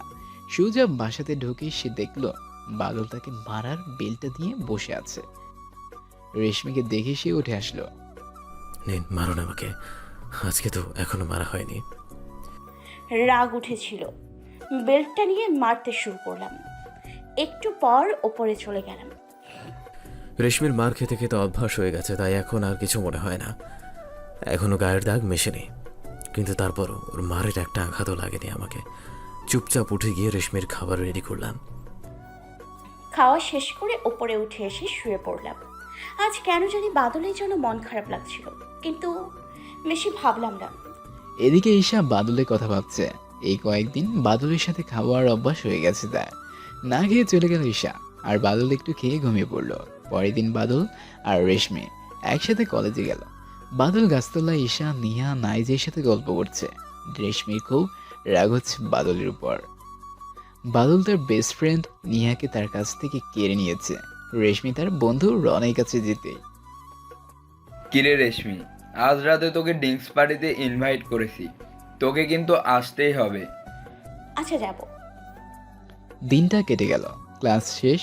বাদল রেশমি একসাথে বাসায় যাওয়ার পর রেশমি প্রতিদিনের মতো বাদলকে মেরে উপরে চলে গেল। বাদল রেশমির খাবারের ব্যবস্থা করলো। দুজনে খেয়ে উপরে চলে গেল। সন্ধ্যা হয়ে গেছে। রেশমি বাদলকে গাড়ি বের করতে বলল। বাদল আর কিছু বলল না, কারণ বাদলের রেশমির সাথে কথা বলার ইচ্ছেটাই আর নেই। সে শুধুমাত্র এখন একটা মেশিন, যে 1 বছরের একটা কন্ট্রাক্টে আবদ্ধ। বাদল গাড়ি বের করে অপেক্ষা করতে শুরু করলো। একটু পরেই রেশমি বাইরে এসে গাড়িতে উঠল। রেশমির ড্রেস দেখে বাদলের মাথা বিগড়ে যাচ্ছিল, কিন্তু তবুও বাদল কিচ্ছু বলল না, কারণ তার সেই অধিকার নেই। কিছুক্ষণের ভিতরেই তারা তাদের গন্তব্যে পৌঁছে গেল। বাদলও ভিতরে গেল। যতই হোক ড্রিঙ্কস পার্টি, রেশমিকে একা ছাড়তে পারল না। বাদল একপাশে গিয়ে চুপচাপ বসে আছে, আর এদিকে রেশমি মদ খাচ্ছে তার বন্ধুদের সাথে। 1 প্যাক 2 প্যাক করে পুরো 12 পেগ খাবার পর রেশমি এখন ছেলে না মেয়ে জ্ঞানটুকু নিজের ভিতরে নেই। আজকের পার্টিতে নিহা হচ্ছিল, সে কাউকে কিছু বলেনি, কারণ আগেরবার রেশমির বাবাকে এসব বলার কারণে ক্ষতি বাদলেরই হয়েছিল। এই ভয়ে আর কিছু বলেনি। রেশমির এমন নেশার ঘোর যখন লেগে গিয়েছিল, তখনই রনি তাকে উপরে ঘরে নিয়ে যায়। বাদল চুপচাপ নিচে বসে আছে। হুট করে তার নজরে আসলো যে পার্টির ভিতরে রেশমি নেই। সে প্রথমে নজরে না নিলেও যখন খেয়াল করলো যে রনিও নেই, তখন তার সন্দেহ বেড়ে গেল। বাদল রেশমিকে খুঁজতে খুঁজতে উপরের ঘরে চলে গেল। আসতেই দেখলো রনি রেশমির ড্রেস খোলার ট্রাই করছে। আপনি সব কি করছেন? ছাড়ুন রেশমিকে। এই ছোট লোক, যা এখান থেকে। আপনি ম্যাডামকে ছাড়ুন, আমি চলে যাচ্ছি। দেখ বাদল, এ মেয়ে ভালো না, তোকে সবার সামনে কত অপমান করেছে, কত মেরেছে। চল দুজন মিলে আজ একে ভোগ করি, তুইও তোর সব প্রতিশোধ নিয়ে নে। উনি যাই করুন না কেন, ওনার যা ইচ্ছা আমার সাথে তা করছে, আপনি ওনাকে ছাড়ুন। যা তো এখান থেকে। রনিকে ভালো করে বলার পরেও যখন কথা শুনল না, আমার মাথা বিগড়ে গেল। রনির বুকে সজোরে একটা লাথি মারলাম। আমি রেশমিকে কোলে তুলে নিয়ে আসছি। এর ফল ভালো হবে না বাদল, তোকে আমি দেখে নিব বলেই নিচে আমার বন্ধুকে ফোন করে বলে দিলাম। নিচে আসলাম। নিহা আমার দিকে তাকিয়ে আছে। এমন সময় রনির বন্ধুরা পথ আটকে দাঁড়ালো। আমি কয়েকজনকে মারতেই বাকিরা সরে গেল। গেট দিয়ে বেরোচ্ছি, এমন সময় কেউ পেছন থেকে এসে ছুরি চালিয়ে দিল। আমি তাকে মেরে শুইয়ে দিয়ে বের হয়ে আসলাম। ভীষণ রক্ত পড়ছে। গাড়ি ড্রাইভ করতে করতে দেখলাম রক্তের সিট ভিজে গেছে। রেশমিকে বাসায় নিয়ে এসে রুমে গিয়ে শুইয়ে দিলাম। আবার বাইরে গিয়ে ডাক্তারের কাছে গেলাম। অনেক রক্ত বের হয়ে গেছে, কিন্তু ছুরিটা পেটের পাশ কাটিয়ে বের হয়ে গেছে। কিভাবে হলো এসব? ও কিছু না ডক্টর। বাদলকে ডক্টর কিছু ওষুধ লিখে দিল আর সাথে ড্রেসিং করে দিল। বাদল বাসায় চলে গেল, নিজের রুমে গিয়ে শুয়ে পড়ল, কিন্তু ঘুম ধরছে না। কাটা জায়গায় ব্যথা করতে শুরু করলো। ভোরের দিকে একটু ব্যথা কমে যাওয়ায় বাদল ঘুমিয়ে পড়ল। ঘুম থেকে উঠে দেখে কেউ নেই বাসায়। বাদল বুঝতে পারলো যে রেশমি একাই চলে গেছে। বাদলও রেডি হয়ে কলেজে গেল। রুমে ঢুকতেই বাদল দেখলো রনি ও তার বন্ধুরা এমনভাবে ব্যান্ডেজ করে বসে আছে যেন কেউ মেরে হাত পা ভেঙে ফেলেছে। একটু পরে বাদলকে রেশমি ডাক দিল। এই জানোয়ারের বাচ্চা, তোকে শুধু ছোট লোক ভেবেছিলাম, কিন্তু তুই তো দেখছি চরিত্রহীন। ম্যাডাম, আমার কথাটা শুনুন। তোর কোনো কথা আমি শুনতে চাই না। দেখ রেশমি, তোকে বাঁচিয়েছি বলে তোর এই চাকর এভাবে আমাদের মেরেছে। ওকে আজ আমি চরম শাস্তি দিব। আমার বন্ধুর গায়ে হাত দেওয়ার স্বাদ আমি মিটিয়ে দিব। এই কথা বলেই রেশমি নিজের পায়ের জুতা খুলল। রনিকে বললাম, এটা দিয়ে মার বাদলকে। তোর চাকরকে তুই শাস্তি দে। ঠিক বলেছিস, বাদলকে মারতে শুরু করলাম। নিহা ক্লাসে ঢুকতে দেখলো রেশমি বাদলকে মারছে। নিহা গিয়ে রেশমিকে থামালো। বাদলকে মারছিস কেন তুই? তুই কালকে পার্টিতে ছিলি না? ও আমার সাথে নষ্টামি করতে শুরু করে যখন আমি নেশার ঘরে যাই, সুযোগ নেবার চেষ্টা করে। রনি আর ওর বন্ধুরা আমাকে বাঁচাতে যায় বলে দেখ কি অবস্থা করেছে ওদের। তুই আদৌ আসল ঘটনা জানিস? এটাই তো আসল ঘটনা। কাকে? বাদলই তোকে বাঁচিয়েছে। রনি তোর নেশার ঘোরের সুযোগ নিতে চেয়েছিল, আর বাদল তোকে বাঁচানোর জন্য রনির বন্ধুরা বাদলকে ছুরি পর্যন্ত মেরেছে। বাদলের রক্ত পড়ছিল, তাও তোকে ফেলে রেখে যায়নি, আর তুই তাকে এইভাবে মারছিস? ছি রেশমি! কি সব যাতা বলছিস তুই? এটাই সত্যি। বিশ্বাস না করলে আদ্রিতার থেকে শোন। বল আদ্রিতা। আদ্রিতা আর রেশমির বান্ধবী ও পাশেই ছিল। গত রাতের পার্টিতে নিহার সাথেই ছিল। কি বলবো বুঝতে পারছি না। রনি, তুই কাজটা ঠিক করলি না। বলেই সেখান থেকে চলে গেল। বাদল আর কিছু বললো না, আর এসব শুয়ে গেছে। রেশমি সারাদিন বাদলের কথা ভাবতে ভাবতে কাটিয়ে দিল। কলেজ শেষে বাদল আর রেশমি একসাথে বাসায় আসলো। রাস্তায় তাদের দুজনে কোনো কথাই হলো না। বাড়িতে ঢুকে গেল রেশমি। বাদল গাড়ি রেখে বাসায় ঢুকতেই কলেজ শেষে বাদল আর রেশমি একসাথে বাসায় আসলো। রাস্তায় তাদের দুজনে কোনো কথা হলো না। বাড়িতে ঢুকে গেল রেশমি। বাদল গাড়ি রেখে বাসায় ঢুকতে রেশমি বাদলের সামনে এসে দাঁড়ালো। আই এম সরি বাদল, আমি আসলে রনির আসল চেহারাটা বুঝতে পারিনি। আরে ব্যাপার না, আমি তো কাজের লোক, সবই সহ্য করতে পারি। এই নিন বেল্ট। আজকের মারটা তো এখন মারা হয়নি। কিছু না বলে সেখান থেকে চলে আসলাম। বাদল খাবার রেডি করলো। রেশমি খেয়ে উপরে চলে যাওয়ার পর বাদলও খেয়ে নিল। রেশমি রুমে শুয়ে শুয়ে বাদলের কথা ভাবতে শুরু করলো। হুট করে তার মনে হলো যে কি দরকার এত ভাবার ছোট লোকটাকে নিয়ে। যা হওয়ার হয়েছে। দুইজনেই ঘুমিয়ে পড়ল। পরের দিন সকালে রেশমি ঠিক করলো আজ শাড়ি পরে কলেজে যাবে। রেশমি শাড়ি পরে নিহাকে ফোন দিল। নিহা রেশমির সাথে ভালো করে কথা না বললেও রেশমিকে শাড়ি পরা শিখিয়ে দিচ্ছিল। এমন সময় বাদল ঘরে ঢুকে পড়লো ভুল করে। বাদল কিছু না বলে বেরিয়ে আসবে তখনই। একা একটা মেয়েকে শাড়ি পরতে দেখেই ঘরে ঢুকে পড়েছিস, চরিত্রহীন কোথাকার। কথাগুলো শুনে খারাপ লাগলো। গালে হাত দিয়ে বেরিয়ে আসলাম ঘর থেকে। দুইজনই রেডি হয়ে কলেজে চলে আসলো। বাদল গাড়ি রেখে আসতেই ঈশাকে চোখে পড়লো বাদলে। সত্যি অনেক সুন্দর লাগছিল আজ মেয়েটাকে নীল শাড়িতে। যে কেউ দেখে ক্রাশ খাবে। কেমন আছিস বাদল? ভালোই। তুই? এই তো। আমায় আজ কেমন লাগছে বাদল, বল তো? হুট করে পিঠে হাত দিয়ে ঈশা এই কথা বলায় চমকে উঠলাম। সামলে নিয়ে ওর দিকে তাকিয়ে বললাম, পরীর মতো লাগছে। কথাটা শুনে ঈশা একটু হেসে অন্যদিকে তাকালো। আমাকে তো সবাই ভুলেই গেছিস, টাইম দিচ্ছিস না বাবা। আরে না। রাত ভুলবো কেন? তাই তো। আচ্ছা বাদল, আজ কলেজ ছুটি হলে একটু থাকিস তো? আচ্ছা, কিন্তু কেন? থাকতে বলেছে থাকবি, তোরা থাক। আমি আমার অন্য বান্ধবীদেরকেও বলে আসছি। আচ্ছা, যা। ব্যাপারটা কি বলতো, ছুটির সময় কি হবে? তখনই দেখা যাবে ভাই, তার আগে কিছু বলতে পারছি না। ক্লাস শুরু হয়ে গেল। স্যার ক্লাস করাচ্ছে, রেশমি সেদিকে মন নেই। সে ভাবতে শুরু করলো। তখন বাদলকে ওইভাবে না মারলেও হতো। দেখতে দেখতে ক্লাস শেষ হয়ে গেল। ক্লাস শেষ হতেই ঈশা বাদলের কাছে এসে বলল, নিচে আয়। তারপর পুরো কলেজ ক্যাম্পাসের মাঝে বাদলকে নিয়ে গেল। পুরা কলেজ ক্যাম্পাসের মাঝে দাঁড়িয়ে আছি। প্রথমে একটু কেমন জানি লাগছিল, কিন্তু নিজেকে সামলে নিয়ে বাদলের সামনে হাঁটু গেড়ে বসলাম। তারপর বাদলের সামনে গোলাপ ফুল ধরে বলতে শুরু করলাম, আমি তোকে ভীষণ ভালোবাসি বাদল, সব সময় শুধু তোরই কথাই ভাবি। প্রথমে বুঝতাম না, কিন্তু আস্তে আস্তে এমন হলো, তোকে ছাড়া এক মুহূর্ত থাকবো কি করে সেই প্রশ্নের কোনো উত্তর খুঁজে পাচ্ছিলাম না। সারা জীবন তোর হাতটা ধরে থাকার খুব ইচ্ছে করে। আমি কি সেই সুযোগটা পাবো? প্লিজ না করিস না বাদল, তোকে ছাড়া আমি থাকতে পারবো না। পুরো কলেজের সবাই তাকিয়ে আছে আমার দিকে। কি বলবো বুঝতে পারছি না। আমার ঈশাকে ভালো লাগে না সেটা নয়, কিন্তু তারপরেও কি করব সেটাই ভাবছি। আমার মনে হতে শুরু করলো যে যদিও আমার দ্বারা এই ভালোবাসা নামের জিনিসটা আর হবে না, কিন্তু তখনই মনে পড়লো যে একটা মেয়ে ভালোবাসে, আমার এত খেয়াল রাখে, তাকে কষ্ট দেওয়ার কোনো মানেই হয় না। তখনই বলতে শুরু করলাম, ঈশা, আমি তোর সাথে রিলেশনে যেতে রাজি আছি। তুই সারা জীবন আমার হাত ধরে থাকবি, কিন্তু কিন্তু কি?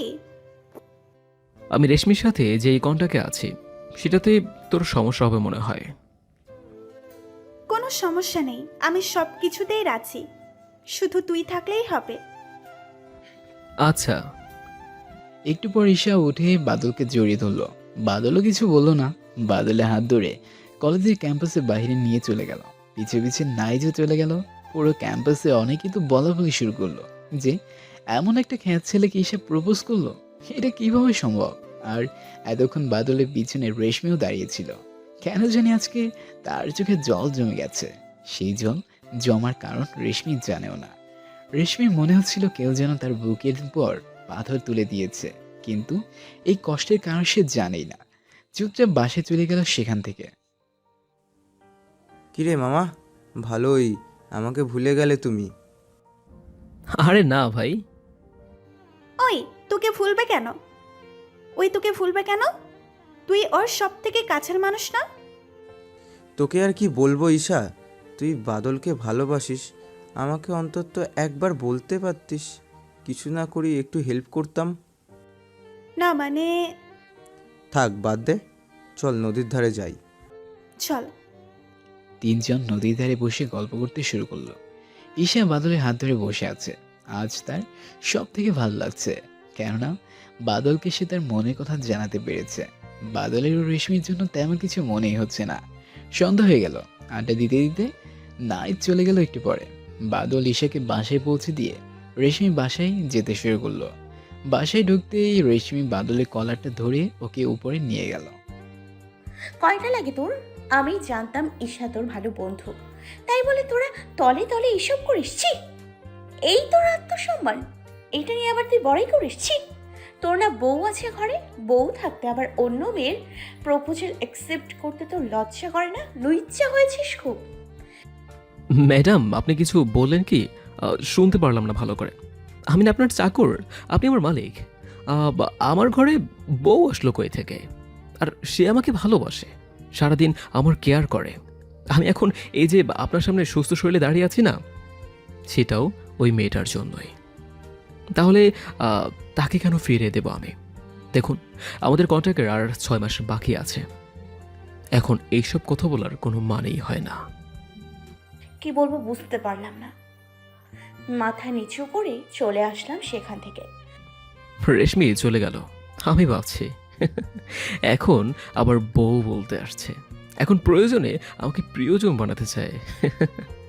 আমি তো কাজের লোকই থাকি। আচ্ছা, আমি বাদলকে এসব কেন বলতে গেলাম? সত্যিই তো ও আমার কাজের লোক। কি হচ্ছে এসব? ধুর চাই, ভালো লাগে না। রেশমির খাবার রেডি করে ওকে ডেকে নিয়ে আসলাম। রেশমি খেয়ে চলে গেল। আমিও খেয়ে উপরে আসতেই ঈশাকে কল দিলাম। শুরু করলাম গল্প করা। কথা বলতে বলতে কখন যে 3টা বেজে গেছে সেই খেয়ালই নেই। অতঃপর ঈশাকে ঘুমাতে বলে ফোন রাখতেই খেয়াল হলো আমার ঘরের দরজার বাইরে কেউ একজন আছে। আমি দরজা লাগাইনি, তাই সোজা বাইরে যেতেই দেখি রেশমি ওর রুমে ঢুকে গেল। কিছুই বুঝলাম না ব্যাপারটা। তারপর ঘুমিয়ে পড়লাম। বাবু চল, আজ নদীর পাড়ে ঘুরতে যাই। আচ্ছা চলো। আসলে আমি ঈশাকে বন্ধুই ভাবে, কিন্তু মেয়েটা আমাকে ভালোবাসে, তাই অন্তত ওকে কষ্ট দিতে চাই না। দূর থেকে শুধু দেখলাম বাদল আর ঈশা কলেজ থেকে বের হয়ে গেল। কেন জানি না আজ কলিজা ছিঁড়ে যাবে এমন কষ্ট হতে শুরু করলো। নিজেকে সামলাতে পারছিলাম না, চোখ দিয়ে অঝরে জল পড়ছিল। এমন সময় পেছন থেকে কে যেন কাঁধে হাত রাখলো আমার। খুব কষ্ট হচ্ছে তাই না রে? নেহাকে দেখেই নিজেকে সামলে নিলাম। কই না তো, কষ্ট কেন হবে? ও আমার চাকর, আর তো কিছু না। কষ্ট হবার প্রশ্নই আসে না। তুই কি আদৌ জানিস এই বাদল কে? তুই কি বাদলের হিস্ট্রি জানিস? জানবি বা কি করে? এইরকম একটা হীরার মতো স্বামী পেয়েও তাকে হারিয়ে ফেলছিস। তোকে আর কি বলবো, থাক বাদ দে। বাদলকে কি ওর পরিচয়? বাদ দে, তোর কাছে তো সে একটা চাকর, তার পরিচয় নিয়ে কি করবি বল? থাক গেলাম। প্লিজ বল না। আচ্ছা শোন, বিজনেস টাইকুন বাচ্চু রহমানকে চিনিস? হ্যাঁ, উনি তো এই দেশের সব থেকে বড় বিজনেসম্যান। কেন, কি হয়েছে? ওনার কথা কেন বলছিস? ওনার এক ছেলে আর এক মেয়ে। মেয়েটা ছোট। ওনারা এই শহরে থাকেন না, কিন্তু ওনার সাথে আমার বাবার পরিচয় ছিল। কিছুদিন আগেই ওনার মেয়ের সাথে এফবিতে কথা হয়, আর আমি ওনার মেয়েকে আগে থেকে চিনলেও কখনো এফবিতে কথা হয়নি। পরিচয় হবার কিছুদিন পর আমি ওই মেয়েটার ডেতে একটা ছবি দেখি। সেখানে মেয়েটা লিখেছিল, মিস ইউ ভাইয়া, তোকে দেখার খুব ইচ্ছে করছে ভাইয়া। জানিস ছবিটাতে ওই মেয়েটার সাথে কে ছিল? কে ছিল? ওই মেয়েটার সাথে ছিল বাদল। তারপর আমি মেয়েটাকে নক করি, সব কিছু শুনি। তার ভাইয়া কোথায় গেছে, কেন চলে গেল, সব কিছু। জানিস বাদল নিজের সব কিছু বদলে ফেলেছে। ও শুধুমাত্র বাসায় একটা চিঠি লিখে রেখে চলে এসেছিল, যেখানে বাদল লিখেছিল, বাবা আমি চলে যাচ্ছি, তুমি ঠিকই বলেছ, আমি একটা অমানুষ হয়ে গেছি, আর আমি ভালো একটা মানুষ হবার একটাই উপায়, আর তা হচ্ছে পড়াশোনা। কিন্তু এই রাজ প্রাসাদের বিলাসিতার ভিতরে সেটা হবে না। যেদিন প্রতিষ্ঠিত হতে পারবো সেদিন আবার বাড়ি ফিরবো। ভালো থেকো।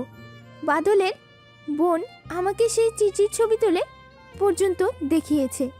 আরে তুই যে এক শহরের একটা নেতার মেয়ে হয়ে এত অহংকার করিস, সেখানে বাদলের এরকম 100টা শহরের 1000টা নেতা কিনে নিয়ে পকেটে রাখার মতো ক্ষমতা থাকা সত্ত্বেও সে এক ফোঁটাও অহংকার করে না। কাকে ছোট লোক বলিস তুই? একবারও কি ভেবেছিস সে যদি চায় তাহলে তোর এই শহরটাকে ইশারায় কিনে নিতে পারবে? কি বলছিস এসব? দেখ বাচ্চু রহমানের ফ্যামিলি ফটো দেখ, এটা কি বাদল না? কি বলবো আর কি ভাববো সেটা কাজ করছে না। আমার মনে হতে শুরু করলো আমি এই দুনিয়ার মানুষই না। আর হ্যাঁ রেশমি, আরও একটা কথা শুন। সেদিন রাতে তোর ক্লাবে আসার কথা তোর বাবাকে আমি বলেছিলাম, বাদলের কোনো দোষ ছিল না। এই কথা শোনার পর আমার মাথায় বাজ ভেঙে পড়লো। শক খেলাম মনে হয় 220 ভোল্টের। নিজের কাছে নিজেকে মানুষ মনে হচ্ছিল না। ছি, আমি এতটা নীচ হলাম কি করে? না জেনে একটা মানুষের উপর এতদিন এইভাবে অত্যাচার করে গেলাম। ছি, এত ক্ষমতা থাকা সত্ত্বেও যেই মানুষ বিন্দুমাত্র অহংকার দেখায় না, তার সাথে আমি এসব কি করলাম ভাবতেই নিজেকে শেষ করে দিতে ইচ্ছে করছে। কি ভাবছিস?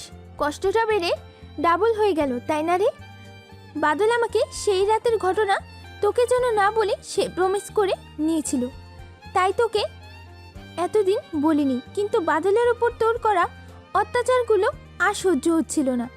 আজকে তোকে কাঁদতে দেখে বুঝলাম যে তুই বাদলকে ভালোবেসে ফেলেছিস, অন্য মেয়ের সাথে ওকে সহ্য করতে পারছিস না, তাই তোকে সব সত্যি জানালাম। থাক, বাই। নেহা চলে যাচ্ছে। আমার কেন জানি নিজেকে নিষ্প্রাণ মনে হতে শুরু করলো। আমি রাগের মাথায় এসব কি করে ফেলেছি ভাবতেই নিজের উপর ঘৃণা হতে শুরু করলো। ক্লাস না করে বাসায় চলে গেলাম। সকালে দুইজনে ঘুম থেকে উঠে ফ্রেশ হয়ে নাস্তা করে কলেজে যাওয়ার জন্য রেডি হতে গেল। বাদল তো রেশমিকে দেখে অনেকটা অবাক হয়ে গেল। রেশমির চোখ পুরাই লাল হয়ে গেছে, মনে হয় সারা রাত কান্না করেছে এমন। চোখের অবস্থা দেখে মনে হচ্ছিল যেন ঘুমায়ও নেই সার। বাদল আর বেশি কিছু ভালো না। কলেজে যেতেই ঈশা বাদলের কাছে চলে আসলো। এদিকে বাদল আর ঈশা নদীর ধারে বসে আছে।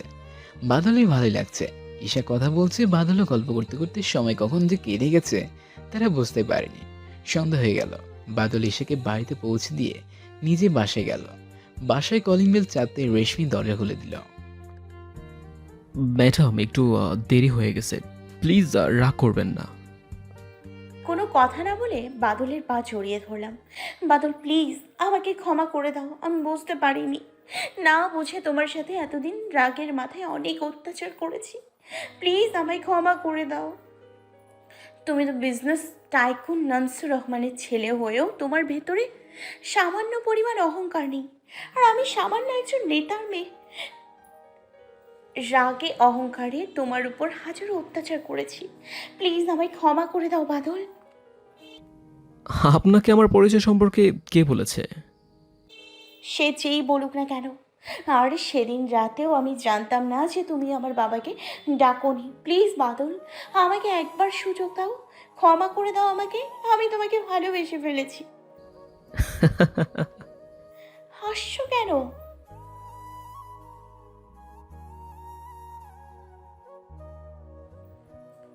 বলার মতো কোনো কথা খুঁজে পাচ্ছিলাম না, কারণ বাদল যা বলছিল সব অক্ষরে অক্ষরে সত্যি। তাও বললাম, আমি তোমার উপর রাগের মাথায় ওসব করে ফেলেছি বাদল, আমায় ক্ষমা করে দাও প্লিজ। আপনাকে কিন্তু আমিও ভালোবাসার কথা বলেছিলাম। আপনি কি বলেছিলেন মনে আছে কি? এখন আমার পরিচয় জানার পর স্বামী ভালোবাসেন আর কত কি বলেছেন, তাই না? আপনার মুখে ভালোবাসার কথা বলতে লজ্জা করছে না? মনে আছে সেই দিনের কথা, যখন পুরো কলেজের ক্যাম্পাসের সামনে জুতো দিয়ে মেরেছিলেন? মনে নেই সেই দিনের কথা, যেদিন আমাকে বেল্ট দিয়ে মেরে হাসপাতালের রোগী বানিয়ে দিয়েছিলেন? সেই দিনের কথা কি মনে পড়ে না? যখন আমি অসুস্থ শরীর নিয়ে জাস্ট আপনাকে বাঁচানোর জন্য শরীর আঘাত পেয়েছিলাম, আর আপনি তার বদলে পুরো ক্লাসের সামনে আমায় জুতো মেরেছিলেন। এত কিছু একটা সরি বলে ভুলিয়ে দিতে চান? বাহ, আপনি আমার শরীরটাকে 1 বছরের জন্য কিনে নিলেও মন তো নেননি। এসব কিছু বলতে চাইনি, কিন্তু আপনার মুখে ভালোবাসা শব্দটা শুনে সহ্য করতে পারলাম না, তাই এখন চাইলে শাস্তি দিতে পারেন। Oops oops wait, most important কথা, আমি আপনার সাথে খারাপ ব্যবহার করেছি, তাই আপনি ওইসব করেছিলেন, মানলাম। কিন্তু নাইস কি দোষ করেছিল বলতে পারেন? ছেলেটার বাবা মা কেউ নেই, আর আপনি তার সাথে এমন করলেন কিভাবে? সামান্য মানবিকতা থাকলেও তো এটা করা সম্ভব না। একবারও ভেবে দেখেছেন, সেই দিন যদি আমি আপনার কাছে না আসতাম তাহলে ছেলেটা মারাও যেতে পারত। আর আমি আপনাকে এই কথা জানার পরও সেই দিন যেই কথাটা বলেছিলাম সেটা কি আপনি ভুলে গেছেন? আবার মনে করিয়ে দেই, আপনার প্রতি আমার ভালোবাসা ছিল, ভীষণ ভালোবেসে ফেলেছিলাম আপনাকে। আপনি আমার ওপর হাজার অত্যাচার করলেও আমি সামান্য পরিমাণ কষ্ট পেতাম না, কিন্তু আপনি যেটা করেছেন তারপর থেকে আপনার ওপর আমার ভালোবাসা নামক কোনো অনুভূতি থাকবে না। দরকার পড়লে নিজে শেষ হয়ে যাব। কিছু বলতে পারলাম না, পুরা বাকরুদ্ধ হয়ে নিচের দিকে তাকিয়ে আছি। চোখ দিয়ে বৃষ্টির মতো জল ঝরছে, কিন্তু বলার মতো কোনো ভাষা নেই আমার। ভাববেন না আমি এসব বলেছি বলে এখনই আপনার কাছ থেকে চলে যাব।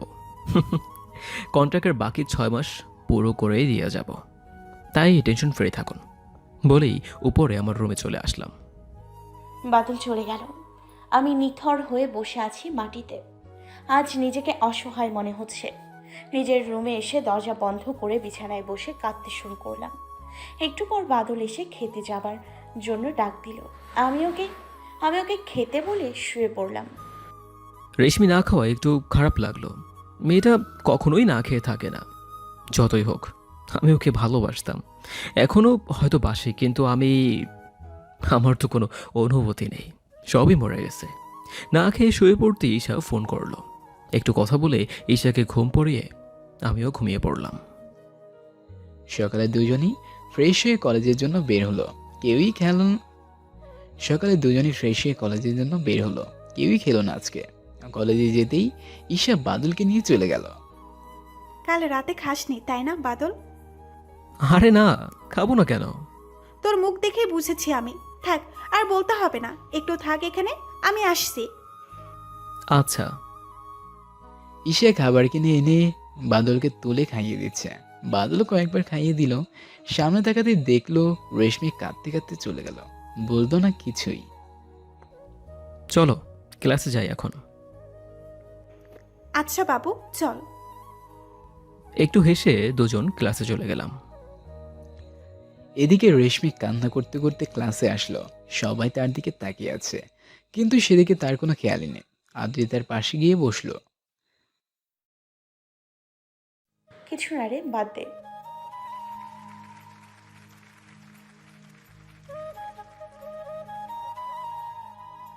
কিছু বললাম না, শুধু আদ্রিতার থেকে বাদলের আইডিটা নিলাম। ক্লাস শেষ হয়ে গেল। ঈশা বাদলকে ছাড়াতে চাইছিল না। বাদল ঈশাকে বুঝিয়ে রেশমির সাথে বাসায় চলে আসলো। রাস্তায় একটা কথা হয়নি দুইজনের মধ্যে। বাসায় আসতেই রেশমি নিজের রুমে গিয়ে দরজাটা বন্ধ করে দিল। বাদল প্রথমে ভাবলো যে রেশমি এমন কেন করলো, কিন্তু পরে আর এই বিষয় নিয়ে মাথা কামালো না। রেশমি দরজাটা বন্ধ করে ঘরে গিয়ে বাদলের গল্প পড়তে শুরু করলো। একটা গল্পের কয়েক পাঠ পড়তেই রেশমি চোখ দিয়ে টপ টপ করে জল পড়তে শুরু করলো। এমন সময় বাদল খাবার রেডি করে রেশমিকে ডাকতে গেল। ম্যাডাম। আমি খাবো না বাদল, তুমি খেয়ে নাও, যাও। চলে আসলাম সেখান থেকে। খেয়ে শুয়ে পড়তে ঘুমিয়ে পড়লাম। এইভাবে আরো 4 মাস কেটে গেল। রেশমি নানাভাবে বাদলের কাছে ক্ষমা চায়, কিন্তু বাদল কোনো কথা নালে তোলে না। রেশমি সেদিনের পর থেকে একবারও বাদলের উপর অত্যাচার তো দূর, খারাপ ব্যবহারও করেনি। বাদলের চোখের দিকে তাকে কথা বলার মতো সাহসও নেই এখন, কারণ সে নিজের অনুভূতি শেষ করে দিয়েছে। এই 4 মাসের বেশিরভাগ দিনই রেশমি না খেয়ে শুধু কান্না করে আর বাদলের গল্প করে কাটিয়ে দিয়েছে। বাদলের ওই 4 মাস ঈশার উপর আরো বেশি মায়া পড়ে আছে। সারাদিন বাদলের সাথে সাথে থাকে, আর বাদলকে একটু হাসানোর চেষ্টা করে ঈশা। বাদল হাসে, কিন্তু সেই হাসির ভিতরে লুকিয়ে থাকে হাজারো কষ্ট আর যন্ত্রণা। ঈশা বাদলের মুখ দেখেই বুঝতে পারে যে বাদলের এই হাসি দিয়েও কষ্টে প্রকাশ পায়। তাও সবসময় চেষ্টা করে বাদলকে খুশি রাখার।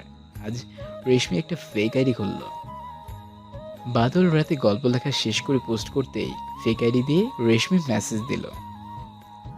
কেমন আছেন? ভালো, আপনি? আপনার গল্প পড়ে আমার অনেক ভালো লেগেছে। আচ্ছা, এত কষ্ট কেন লুকিয়ে থাকে আপনার প্রত্যেক গল্পে? এত কষ্ট কেন আপনার? ও তেমন কিছু না। কাউকে ভালোবাসেন না কাউকে ভালোবাসেন না কেউ ছেড়ে চলে গেছে? ভালোবাসি, ছেড়েও যায়নি। যদি কিছু মনে না করেন তাহলে জানতে পারি কে সে? উনিই আমার স্ত্রী, যাকে আমি ভালোবাসতাম, এখনো হয়তো বাসি, কিন্তু আমার কোনো অনুভূতি নেই কারোর জন্য। ও আচ্ছা। জি, আর আমি তার সাথে আর কয়েক মাস থাকবো। যাই হোক, বাদ দেন।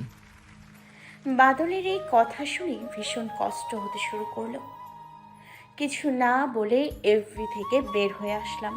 কি করে বাদলের কাছে ক্ষমা চাওয়া যায় সেসব ভাবছি, কিন্তু কোনো উপায় খুঁজে পাচ্ছি না। ভাবলাম ওকে আমি সবার সামনে অপমান করেছি, সবার সামনেই ক্ষমা চাইবো। আমার জীবনে ভালোবাসা এরকম কিছুই নেই।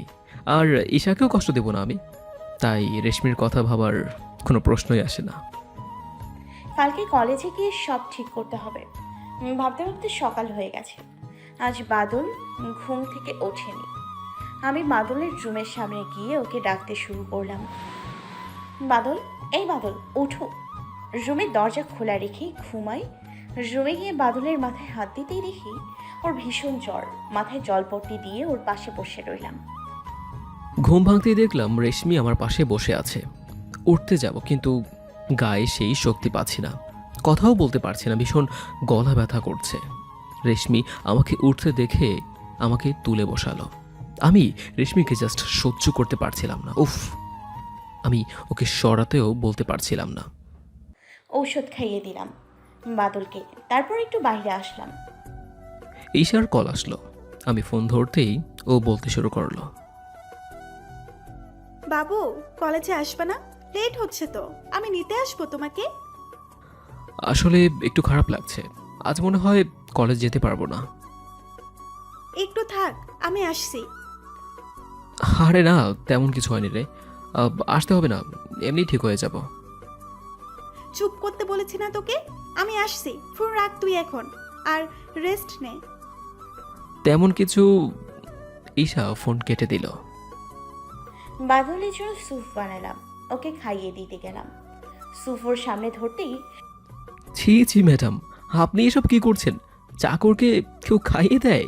প্লিজ এইসব করবেন না। বাদল প্লিজ দেখো, তুমি এখন অসুস্থ, আমাকে যা শাস্তি দেওয়ার পরে দিও, এখন খেয়ে নাও প্লিজ। কিসের শাস্তি?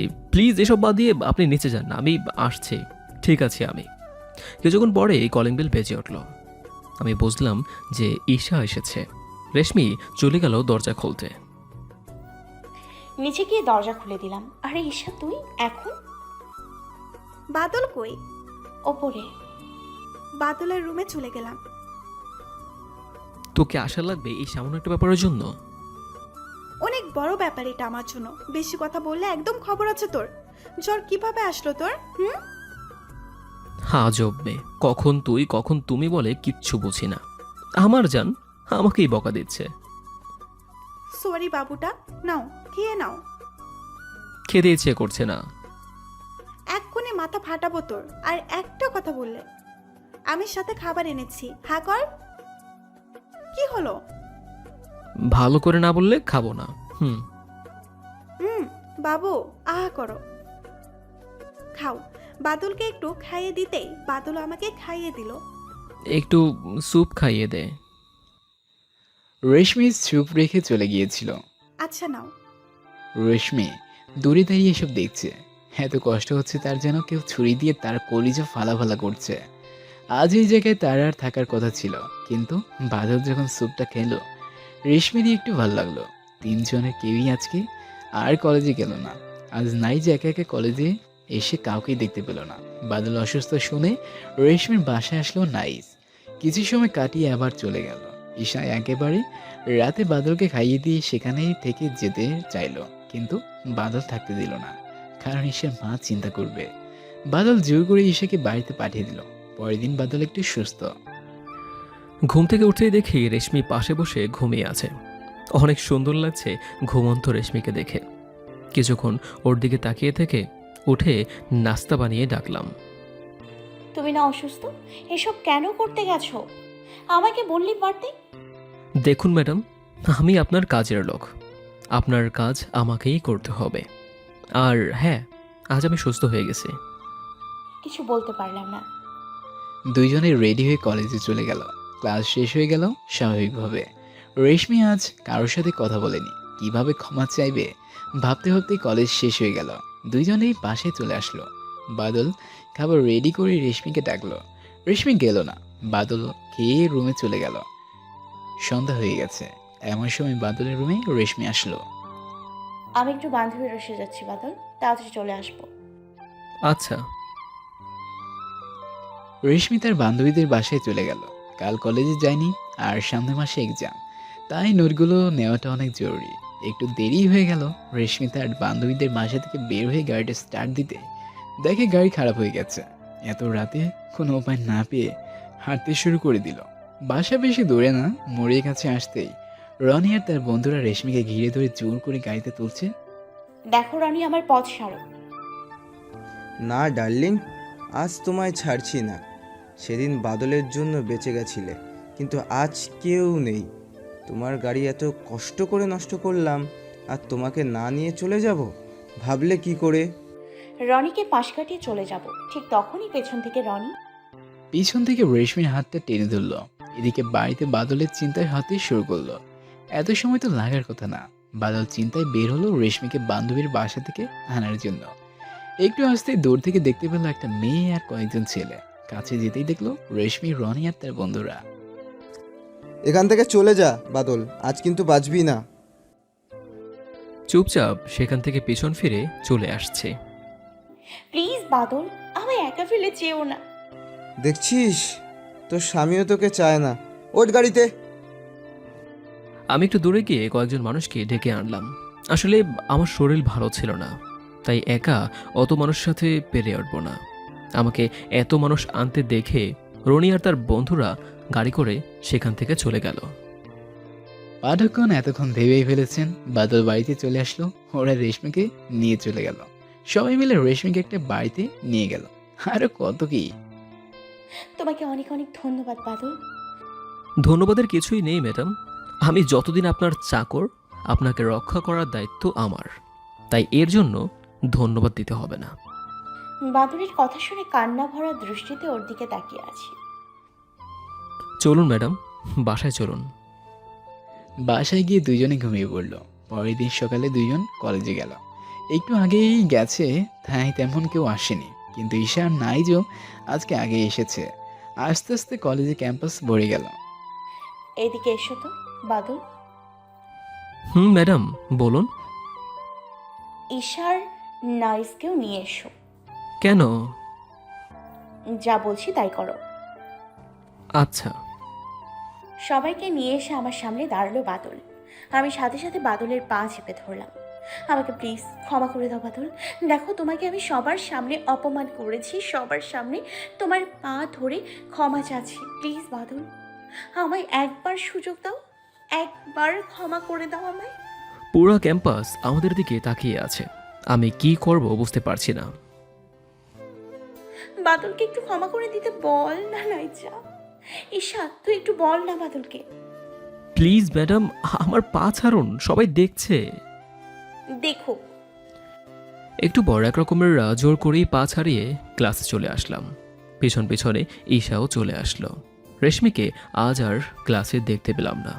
ক্লাস শেষে বের হওয়ার সময় দেখি রেশমি সেখানেই বসে আছে।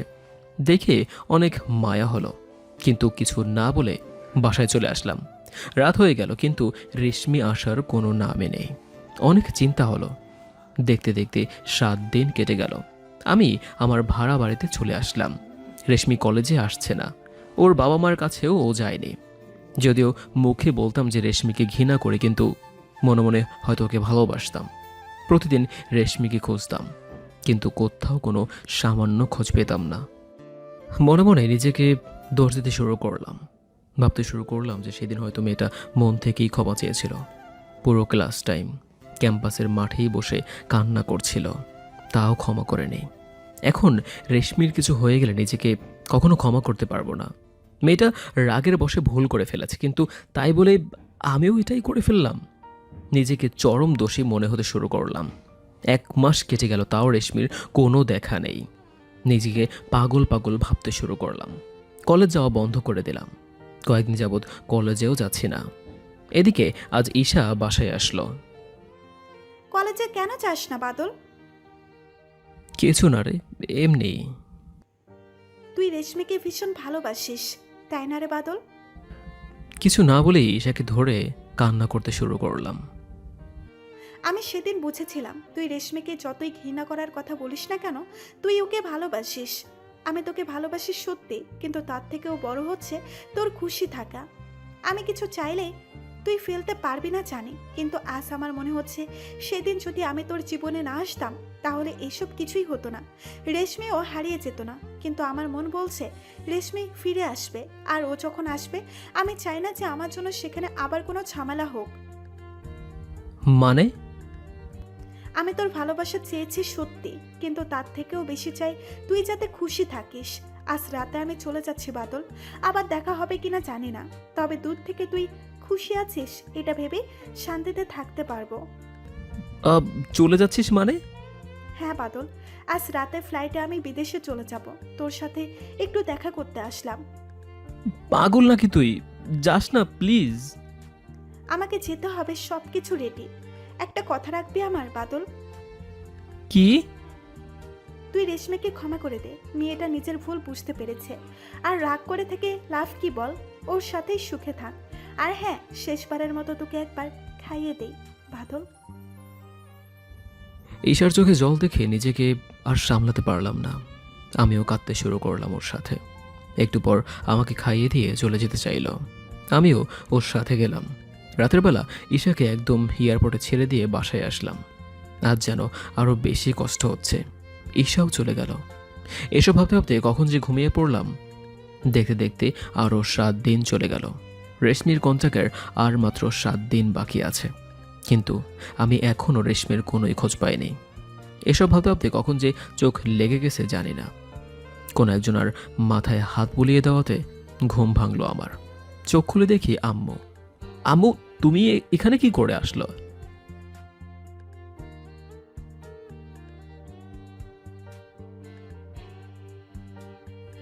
সেটা এখন সম্ভব না আম্মু। মায়ের সাথে বাড়িতে চলে আসলাম। বাবা আমাকে দেখেই জড়িয়ে ধরলো। কিছুক্ষণ কথা বলে নিজের ঘরে চলে আসলাম। শুয়ে শুয়ে ভাবছি, মায়ের দেখা মেয়ের সাথেই বিয়ে করলে রেশমির কি হবে। এমন সময় মনে পড়লো 2 দিন পর কন্ট্রাক্টের শেষ দিন, ডিভোর্স হয়ে যাবে আমাদের। আর তাছাড়া আমি মাকে কষ্ট দিতে পারবো না। মায়ের দেখা মেয়ের সাথেই বিয়ে করে নেব, এসব ভাবছি। তখনই আমার ছোট বোন আমার ঘরে আসলো। তোর সাথে কথা নেই, আমাকে বলে থাকলে কি করে? রাগ করে না বোনটা আমার, চলে এসেছি তো। অতঃপর অনেকক্ষণ কথা বললাম হাদিকার সাথে। ভাইয়া, তোর হবু বউকে দেখতে কিন্তু সেই কিউট, তুই দেখলে পুরাই ক্রাশ খেয়ে যাবি। কিছুই আর বললাম না, খেতে চলে আসলাম। আর এদিকে হঠাৎ করে 2 দিনও চলে গেল। অন্যদিকে মায়ের কথা মতো বিয়েটাও হয়ে গেল। আমি এখনো মেয়েকে দেখিনি। আসলে সেরকম কোনো ইচ্ছাই হয়নি। বাসার ঘরের সামনে দাঁড়িয়ে আছি। একটু পরে ছোট বোনটা আসলো আমার কাছে। ভাইয়া ভিতরে যা, ভাবি আর কতক্ষণ একা বসে থাকবে? যা। এক রকমের ধাক্কা দিয়েই ঘরে ঢুকিয়ে দিল। আমি ঘরে ঢুকতেই দেখি বড় করে একটা ঘোমটা দিয়ে একটা মেয়ে খাটের উপর বসে আছে। আমি কাছে গিয়ে বসতেই মেয়েটা বাদল বলে ডাক দিল। আমি ডাক শুনে রীতিমতো ধাক্কা খেলাম। নিজেকে সামলিয়ে নিতেই মেয়েটা নিজের ঘোমটা সরালো। আমি মেয়েটার মুখের দিকে তাকাতেই 280 ভোল্টের শক খেয়ে লাফিয়ে মাটিতে পড়ে গেলাম।